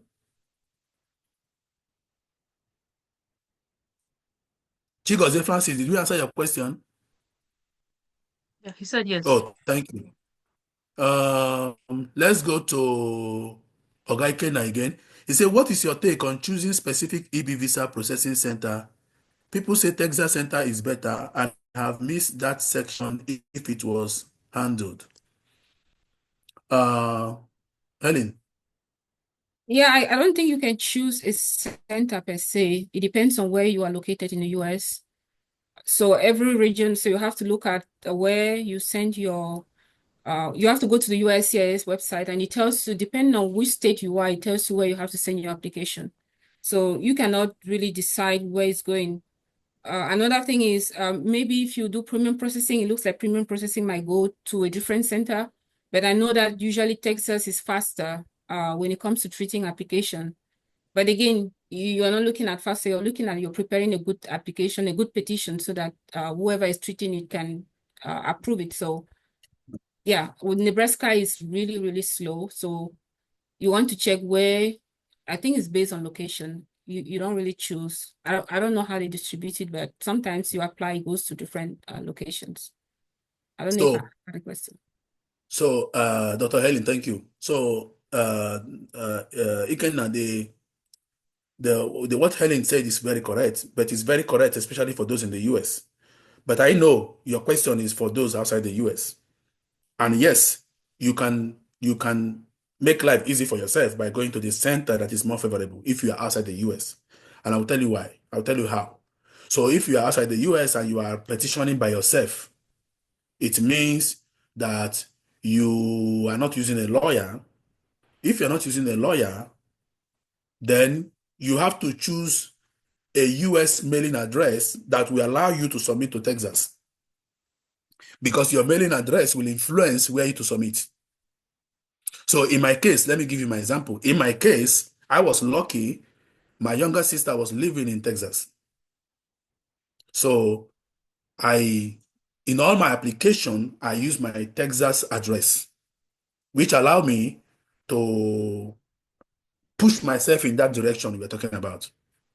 But if you are using an attorney, please take note of the difference now. If you are using a lawyer, the address of your lawyer will affect your center because for example, most people who use this lawyer, this law firm, Ellis Potter, for example, Ellis Potter will end up in Nebraska. So if you are using a lawyer, the law firm of the lawyer, because the lawyer will not be your mailing address, the lawyer will not be the one receiving your mails and giving you copy. So it means the lawyer will not be, so it will affect where you are submitting to. So that's just the point I'm trying to make here. But for me, I don't think you should worry so much about that because like Dr. Hélène said, if you pay for premium, you don't need to worry about faster or no faster because if you pay for premium, they must attend to you faster. And the good thing about premium is that if you pay for premium and they fail to attend to you faster, you demand a refund. They will refund your money back. So, but if you have a good petition, you can still go to a fast center and still get delayed. Like, okay, I give myself as an example. I applied with one of my friends. Both of us submitted the same period. I got everything done within 4 months. Without any reference letter, recommendation letter. I just applied for myself. I got my own 4 months. But the guy who guided me got his first reply after 8 months. And after the 8th month, they told him his documents are incomplete. They told him list of things to still bring. So by the time he brought those documents and everything, it took him almost 1 year to get a reply. But me that he was guiding, it took me 4 months to get my own. So I got my own even before him. I had to now start processing other stages. By the time he got to those stages, I was now the one guiding him. A man supporting man now. Okay. The next one, Rebecca Aware, she said that for someone who is on F1 in the US and has a partner who is a green card holder, is it better to allow her partner file for, is it better to allow for her husband to file for her so she can adjust her status while maintaining her F1 status, or wait till he graduates and get H1B after OPT? Helen, do you have an answer? Or I go ahead? Yes, I have a partial answer. So I don't know if your partner you got married before, or so one thing with there's one thing you can do. You can actually, your partner already have a green card, so why not adjust the status? It might be easier. Another option is, well, you want to, if you want to apply for EB2 or EB1, it will take some time depending on which one you apply, and then you want to make sure that you maintain your status. I don't understand I can't really, I know from the F1 visa point that you need to always maintain your status no matter what. If you apply for your if you submit your petition, you want to make sure that till the end, when you get your green card, that you are within on status. If you, by any chance, something happens and you fall out of status, your entire process is deleted. So you have to make sure that you maintain your status. If you're applying for EB2, if you have applied for other categories of visa, immigration visa, make sure you maintain your green card. So for instance, that people apply for asylum, for instance, and then they finish their studies, their program, like graduate program, and then they have a work permit from the asylum. If you use that work permit for your asylum, when you finish graduating, you're going to be out of status. So keep that in mind. So if you apply you finish your you graduate and you have your before you finish your program, you need to apply for OPT. OPT is an attachment to F1 visa, which means that you're still within on status. So you use that, and you can apply for your EB2 while you're waiting that it goes through. The key thing with EB2, don't lose your status until you have that green card within your hand. Even if you have other category, UICS is not considered that. It's just going to terminate the whole thing, and that you decided that you were going with asylum instead of going with your F1. So I would say, with your green card, make sure that if you're waiting for your husband to adjust the status, make sure that you still remain within status until it is adjusted. Or if you decided to take the EB2 NIW, make sure that you stay on status until the entire process, until when you get that green card in your hand. So, Dr. Cosmas, you can add. Thank you so much. So, Rebecca, I want to add to what Dr. Hélène have said. Number one, F1 visa, PhD student or MSc student? That answer is not in the question you asked, but you need to find out, are you a PhD student or MSc student in your F1? Number one. Number two, how many more years do you still have to be a student? These are the factors that will help you to know if EB2 will take me 2 years to process. Will I still remain a student in the next 2 years? If the answer is no, then that's not a good journey to move to. That's one point. Then, what about EB1, for example? And not just EB1. In fact, most of my former students that I met in the US, I told them, apply for EB1. Since now you are afraid of your F1 status, blah, blah, blah, apply for EB1. The worst thing that can happen to you is they tell you that you are not qualified for EB1, but apply. And so far, out of the 5 of them that I told, 4 that applied for the EB1, they got it. And when they get the EB1 is always current. So when you get it, you move. But why do you want to do another green card? If you can benefit from your husband's green card and you will not be restricted on where to work. Remember that your husband is already restricted on where he can work with his own green card. You too, no one want to go and get your green card separately. You'll be restricted as well. So you can adjust with your husband, but remember the advice of Dr. Hélène. Do not embark on anything that cannot end during the time you are still holding your F1. Because if you lose it, you have lost everything.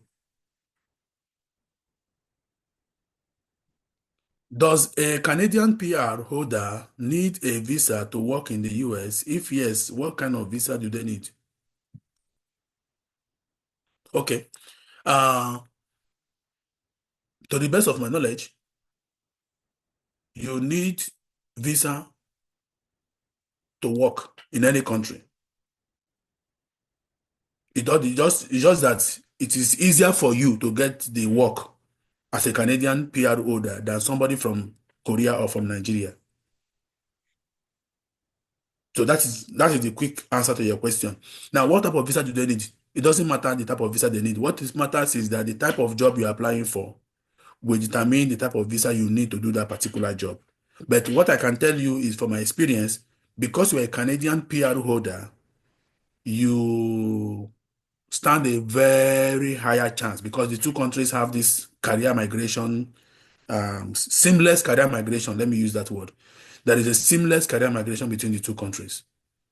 So if you're a Canadian PR holder, you need a visa to work in the US. You can't just work in the US without a visa, without a work authorization to work. Your Canadian PR does not automatically mean you can work in the US. No. Remember that Canada is a sovereign nation now. Canada is a country of its own. US is a country of its own. Okay. Oh, so Rebecca has clarified our question better now. So Rebecca is having 2 years to graduate. So Rebecca, if you have 2 years to graduate, you will agree with me that EB2 is not a good option. EB2 is not a good option for you to apply because I can assure you that the EB2 will affect your journey before the thing will reach. Even your BP will be rising every day. Every day you'll be checking the bulletin. The thing not the green move. So I will advise you to avoid EB2. And because you are a first degree holder, you will need to talk a lot of story to apply for EB1. Since you are currently a master's student because you don't have an advanced degree, meaning that you are going to use BSc plus 5 years work experience to challenge EB1, or 5 years, more than 5 years working experience to challenge. So challenging EB1 for you will be more cumbersome. Not impossible, but more cumbersome. And if you go for EB2, it will be worse because even if you pay for premium service for EB2, the premium service for EB2 is just for you to get approval. But even if you got approval, you will still have to stay in the queue to wait for the time it will get to your turn for 485 adjustment. So if you are graduating in 2027,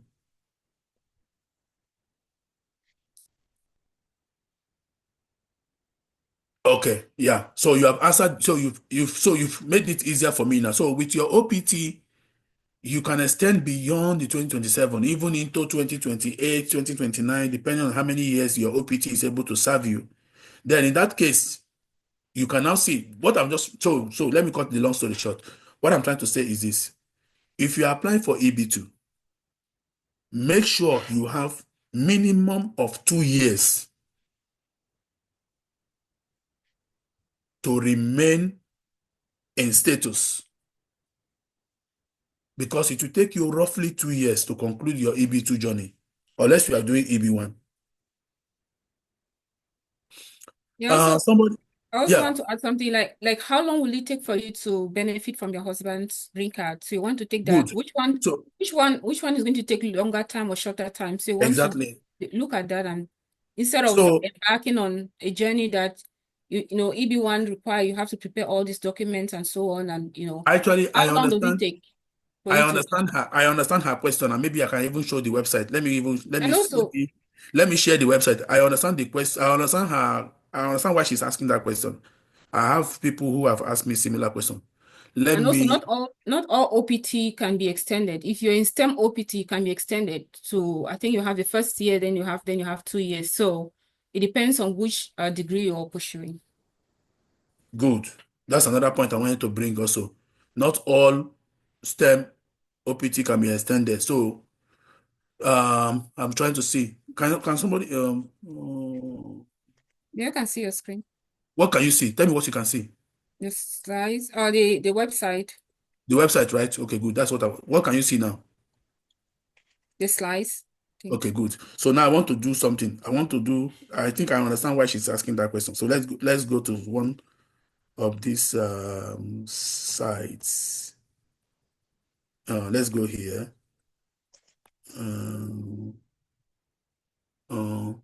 So you can see my browser, right? Yeah. So let me do something. I think I understand what she's trying to ask. So now can all of you see this bulletin? Yes. So let's click on May 2025. Let's see the next month bulletin. This will also help us to answer her question. So in her question, we go to F2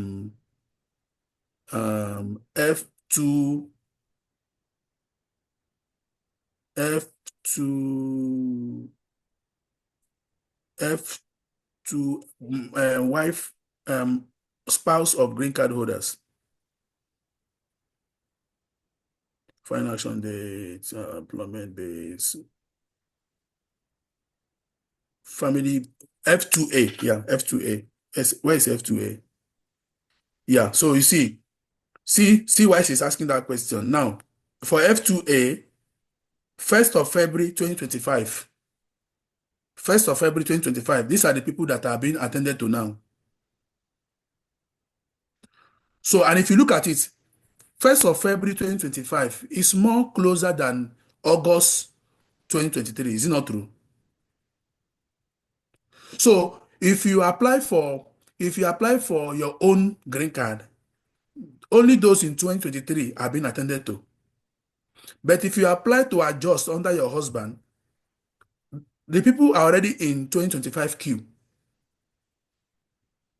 F2A, I want to see the interpretation so that let me not mislead you. Yeah, oh, F2B, sorry. No, 2A. Spouses, I'm looking for it here. Look at it here. F2A. Spouses and children of permanent residents.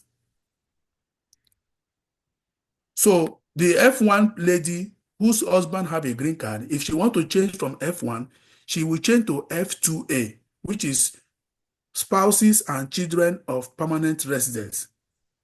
But this is why I'm advising you.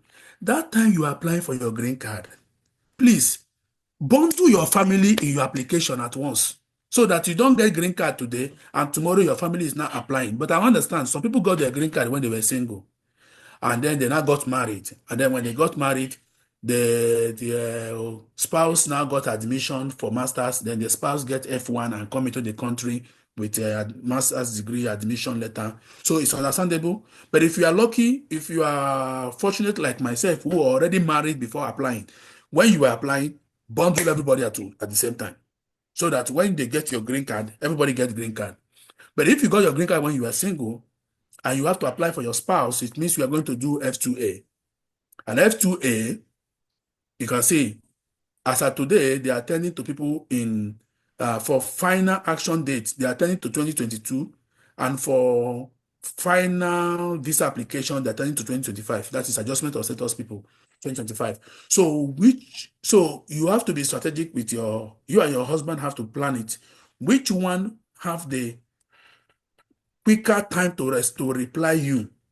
Then that is the one you should go for.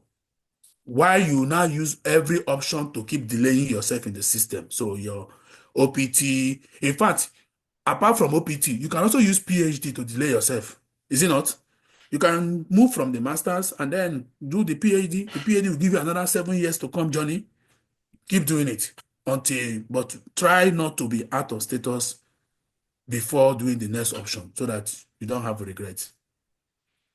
Somebody say, can a B1, B2 change to study visa while in the US? Hélène.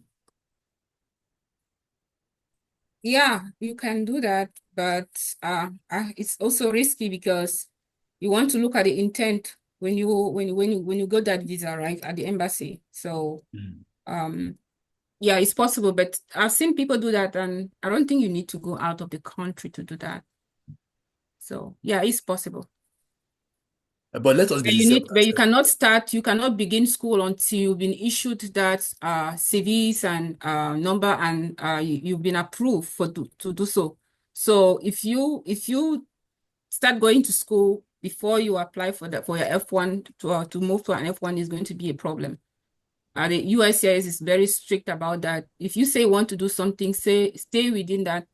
And if you want to move to something else, wait until you get authorization from them, or you get confirmation from them before you move to a different one. So, but yeah, you need to. I don't have the steps off head, but you should check on the USCIS website.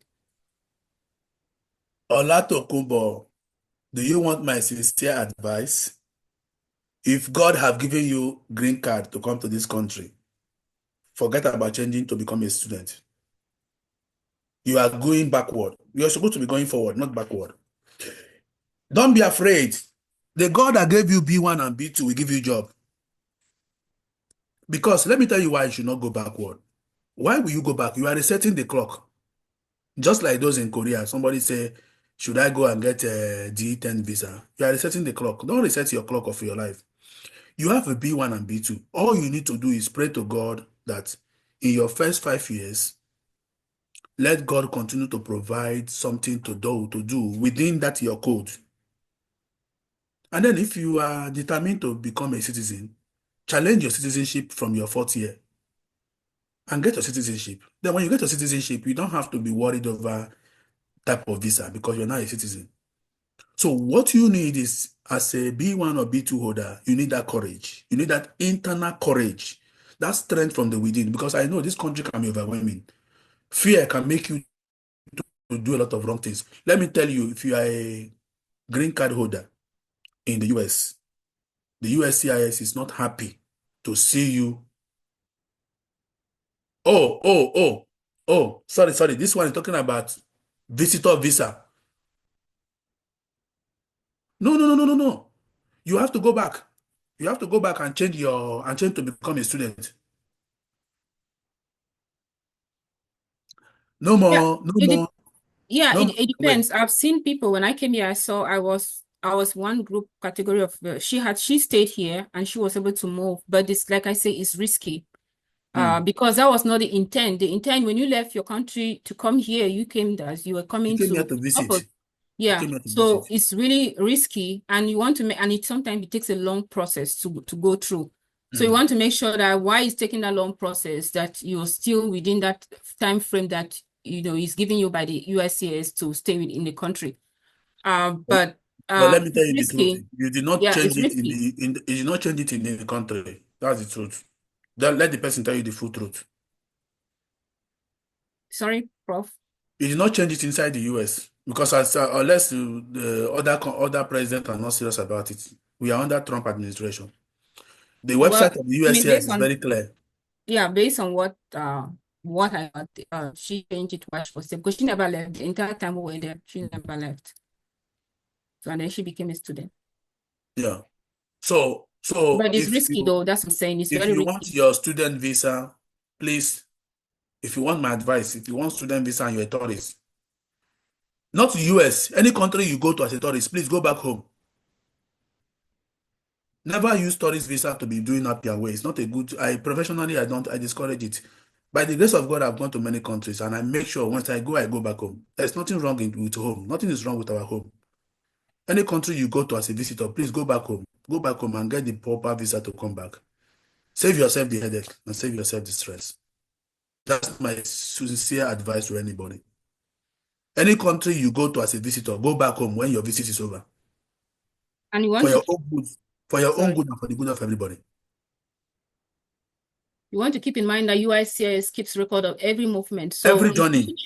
If you come here as a visitor and you change your status, they have it in a record. The day you have the opportunity, they have an opportunity to refuse you something, they will do it because they will remind you. Has a track record of not fulfilling their promise. So they will remind you. Yeah, they have a good record of all the things that you do. Because let me tell you the truth. People will not tell you the complete truth. When you are changing from tourist visa to another visa, go and ask the full truth.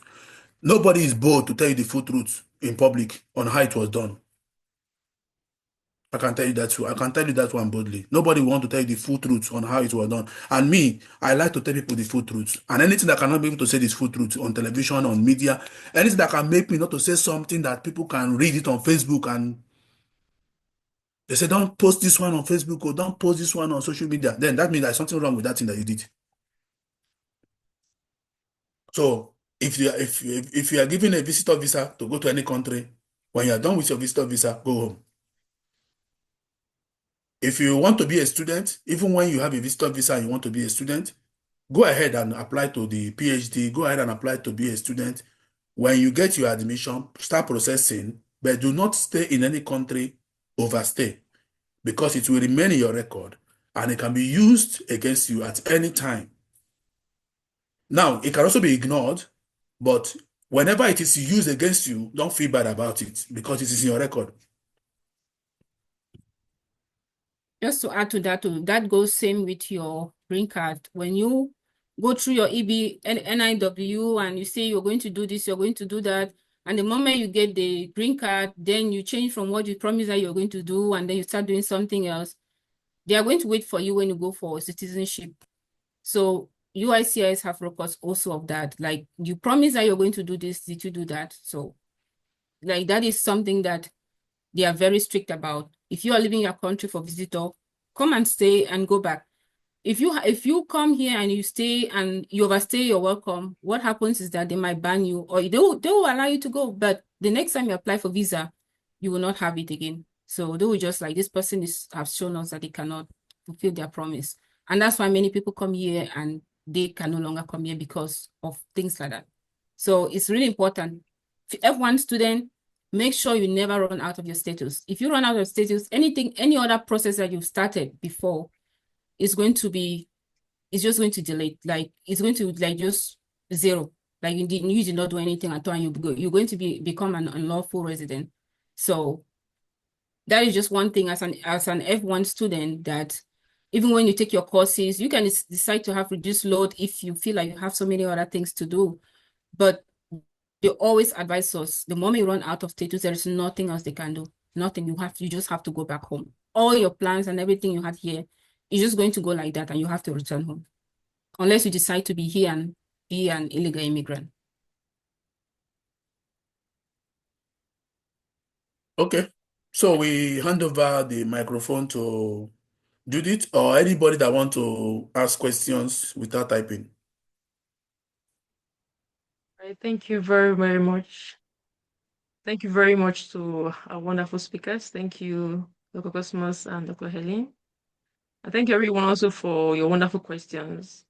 So like we mentioned earlier on, we have resources that we are prepared for you all, and I will drop in a Google Drive link in the chats. Yes, there. So you can access the Google Drive link.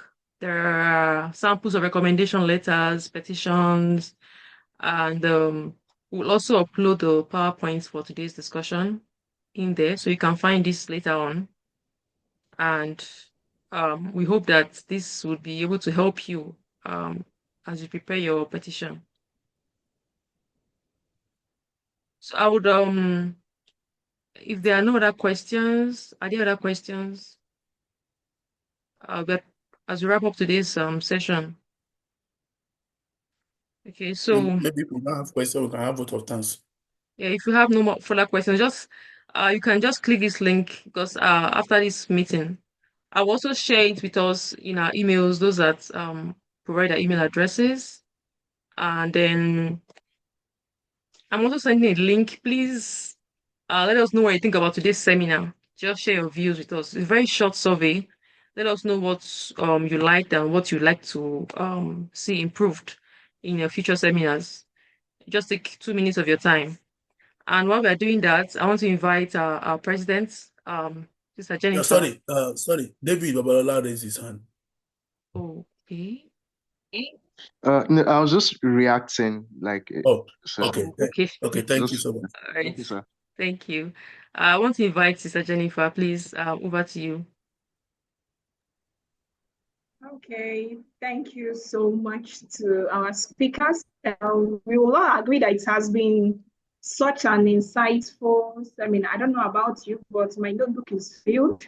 I've written quite a lot of things because, personally, before Dr. Cosmas started speaking, said don't disqualify yourself. And that's just what I want to reiterate. We shouldn't disqualify ourselves. Yes, you might not meet the eligibility today, or there might be things you still need to work on. But believe you me, if you sit down to actually work on certain things, I believe a lot of us here are actually qualified to get the EB1 or EB2 visa. So with this, I want to say a very big thank you to every one of us that joined in. Thank you for staying from the beginning to the end of this program. Before we go, I would like to share Dr. Cosmos and Dr. Helene's LinkedIn profile. So those of us that are on LinkedIn can follow them. I'll be dropping them in the chat box right away.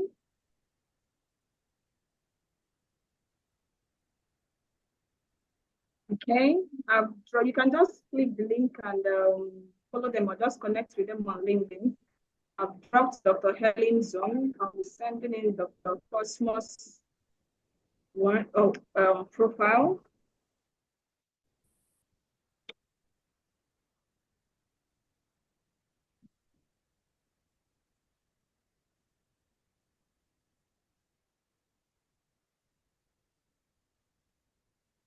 Okay, I've sent in Dr. Cosmos profile.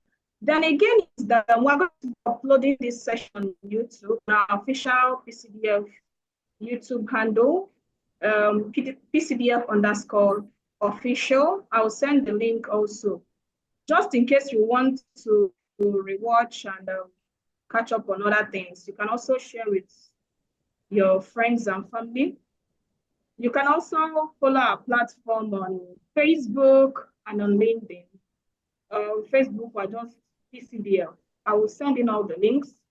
Just in case you want to be part of our programs in the future, just follow our official social media handle where you can keep track of when we're having our seminars, because we have upcoming seminars, and depending on how people indicate interest, you can decide to also make it open, just like we made this one open. So I've sent in the Facebook, the PCDF Facebook page. I'll be sending in the YouTube and the LinkedIn shortly.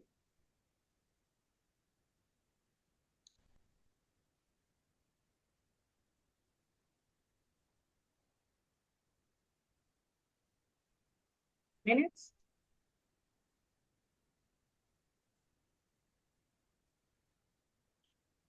Since the LinkedIn, on LinkedIn, we're also known as PCDF Official, and on YouTube is the same handle, PCDF_official.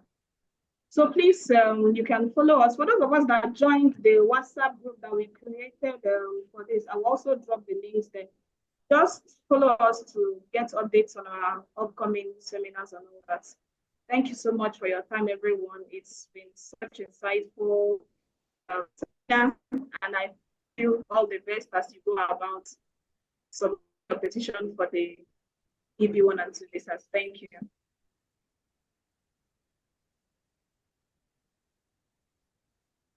Okay. Thank you very much, Sister Jennifer. I don't know if do we mind turning our cameras for a quick picture? It's fine. If you are let's have a picture. If you are okay with it, if you are not okay, no problem. With it. You can turn on your cameras if you want. If it's against your personal policy, no problem. Okay. All right, it's fine. Taking a picture in 1 minute time.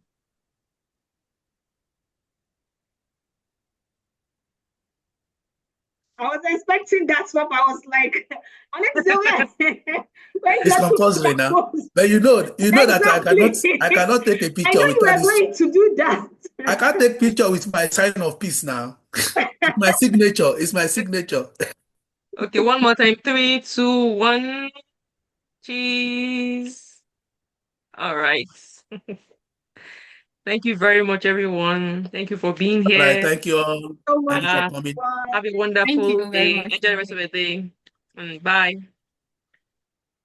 Bye, Bye. everyone. Bye. Have a nice day, everyone. Bye.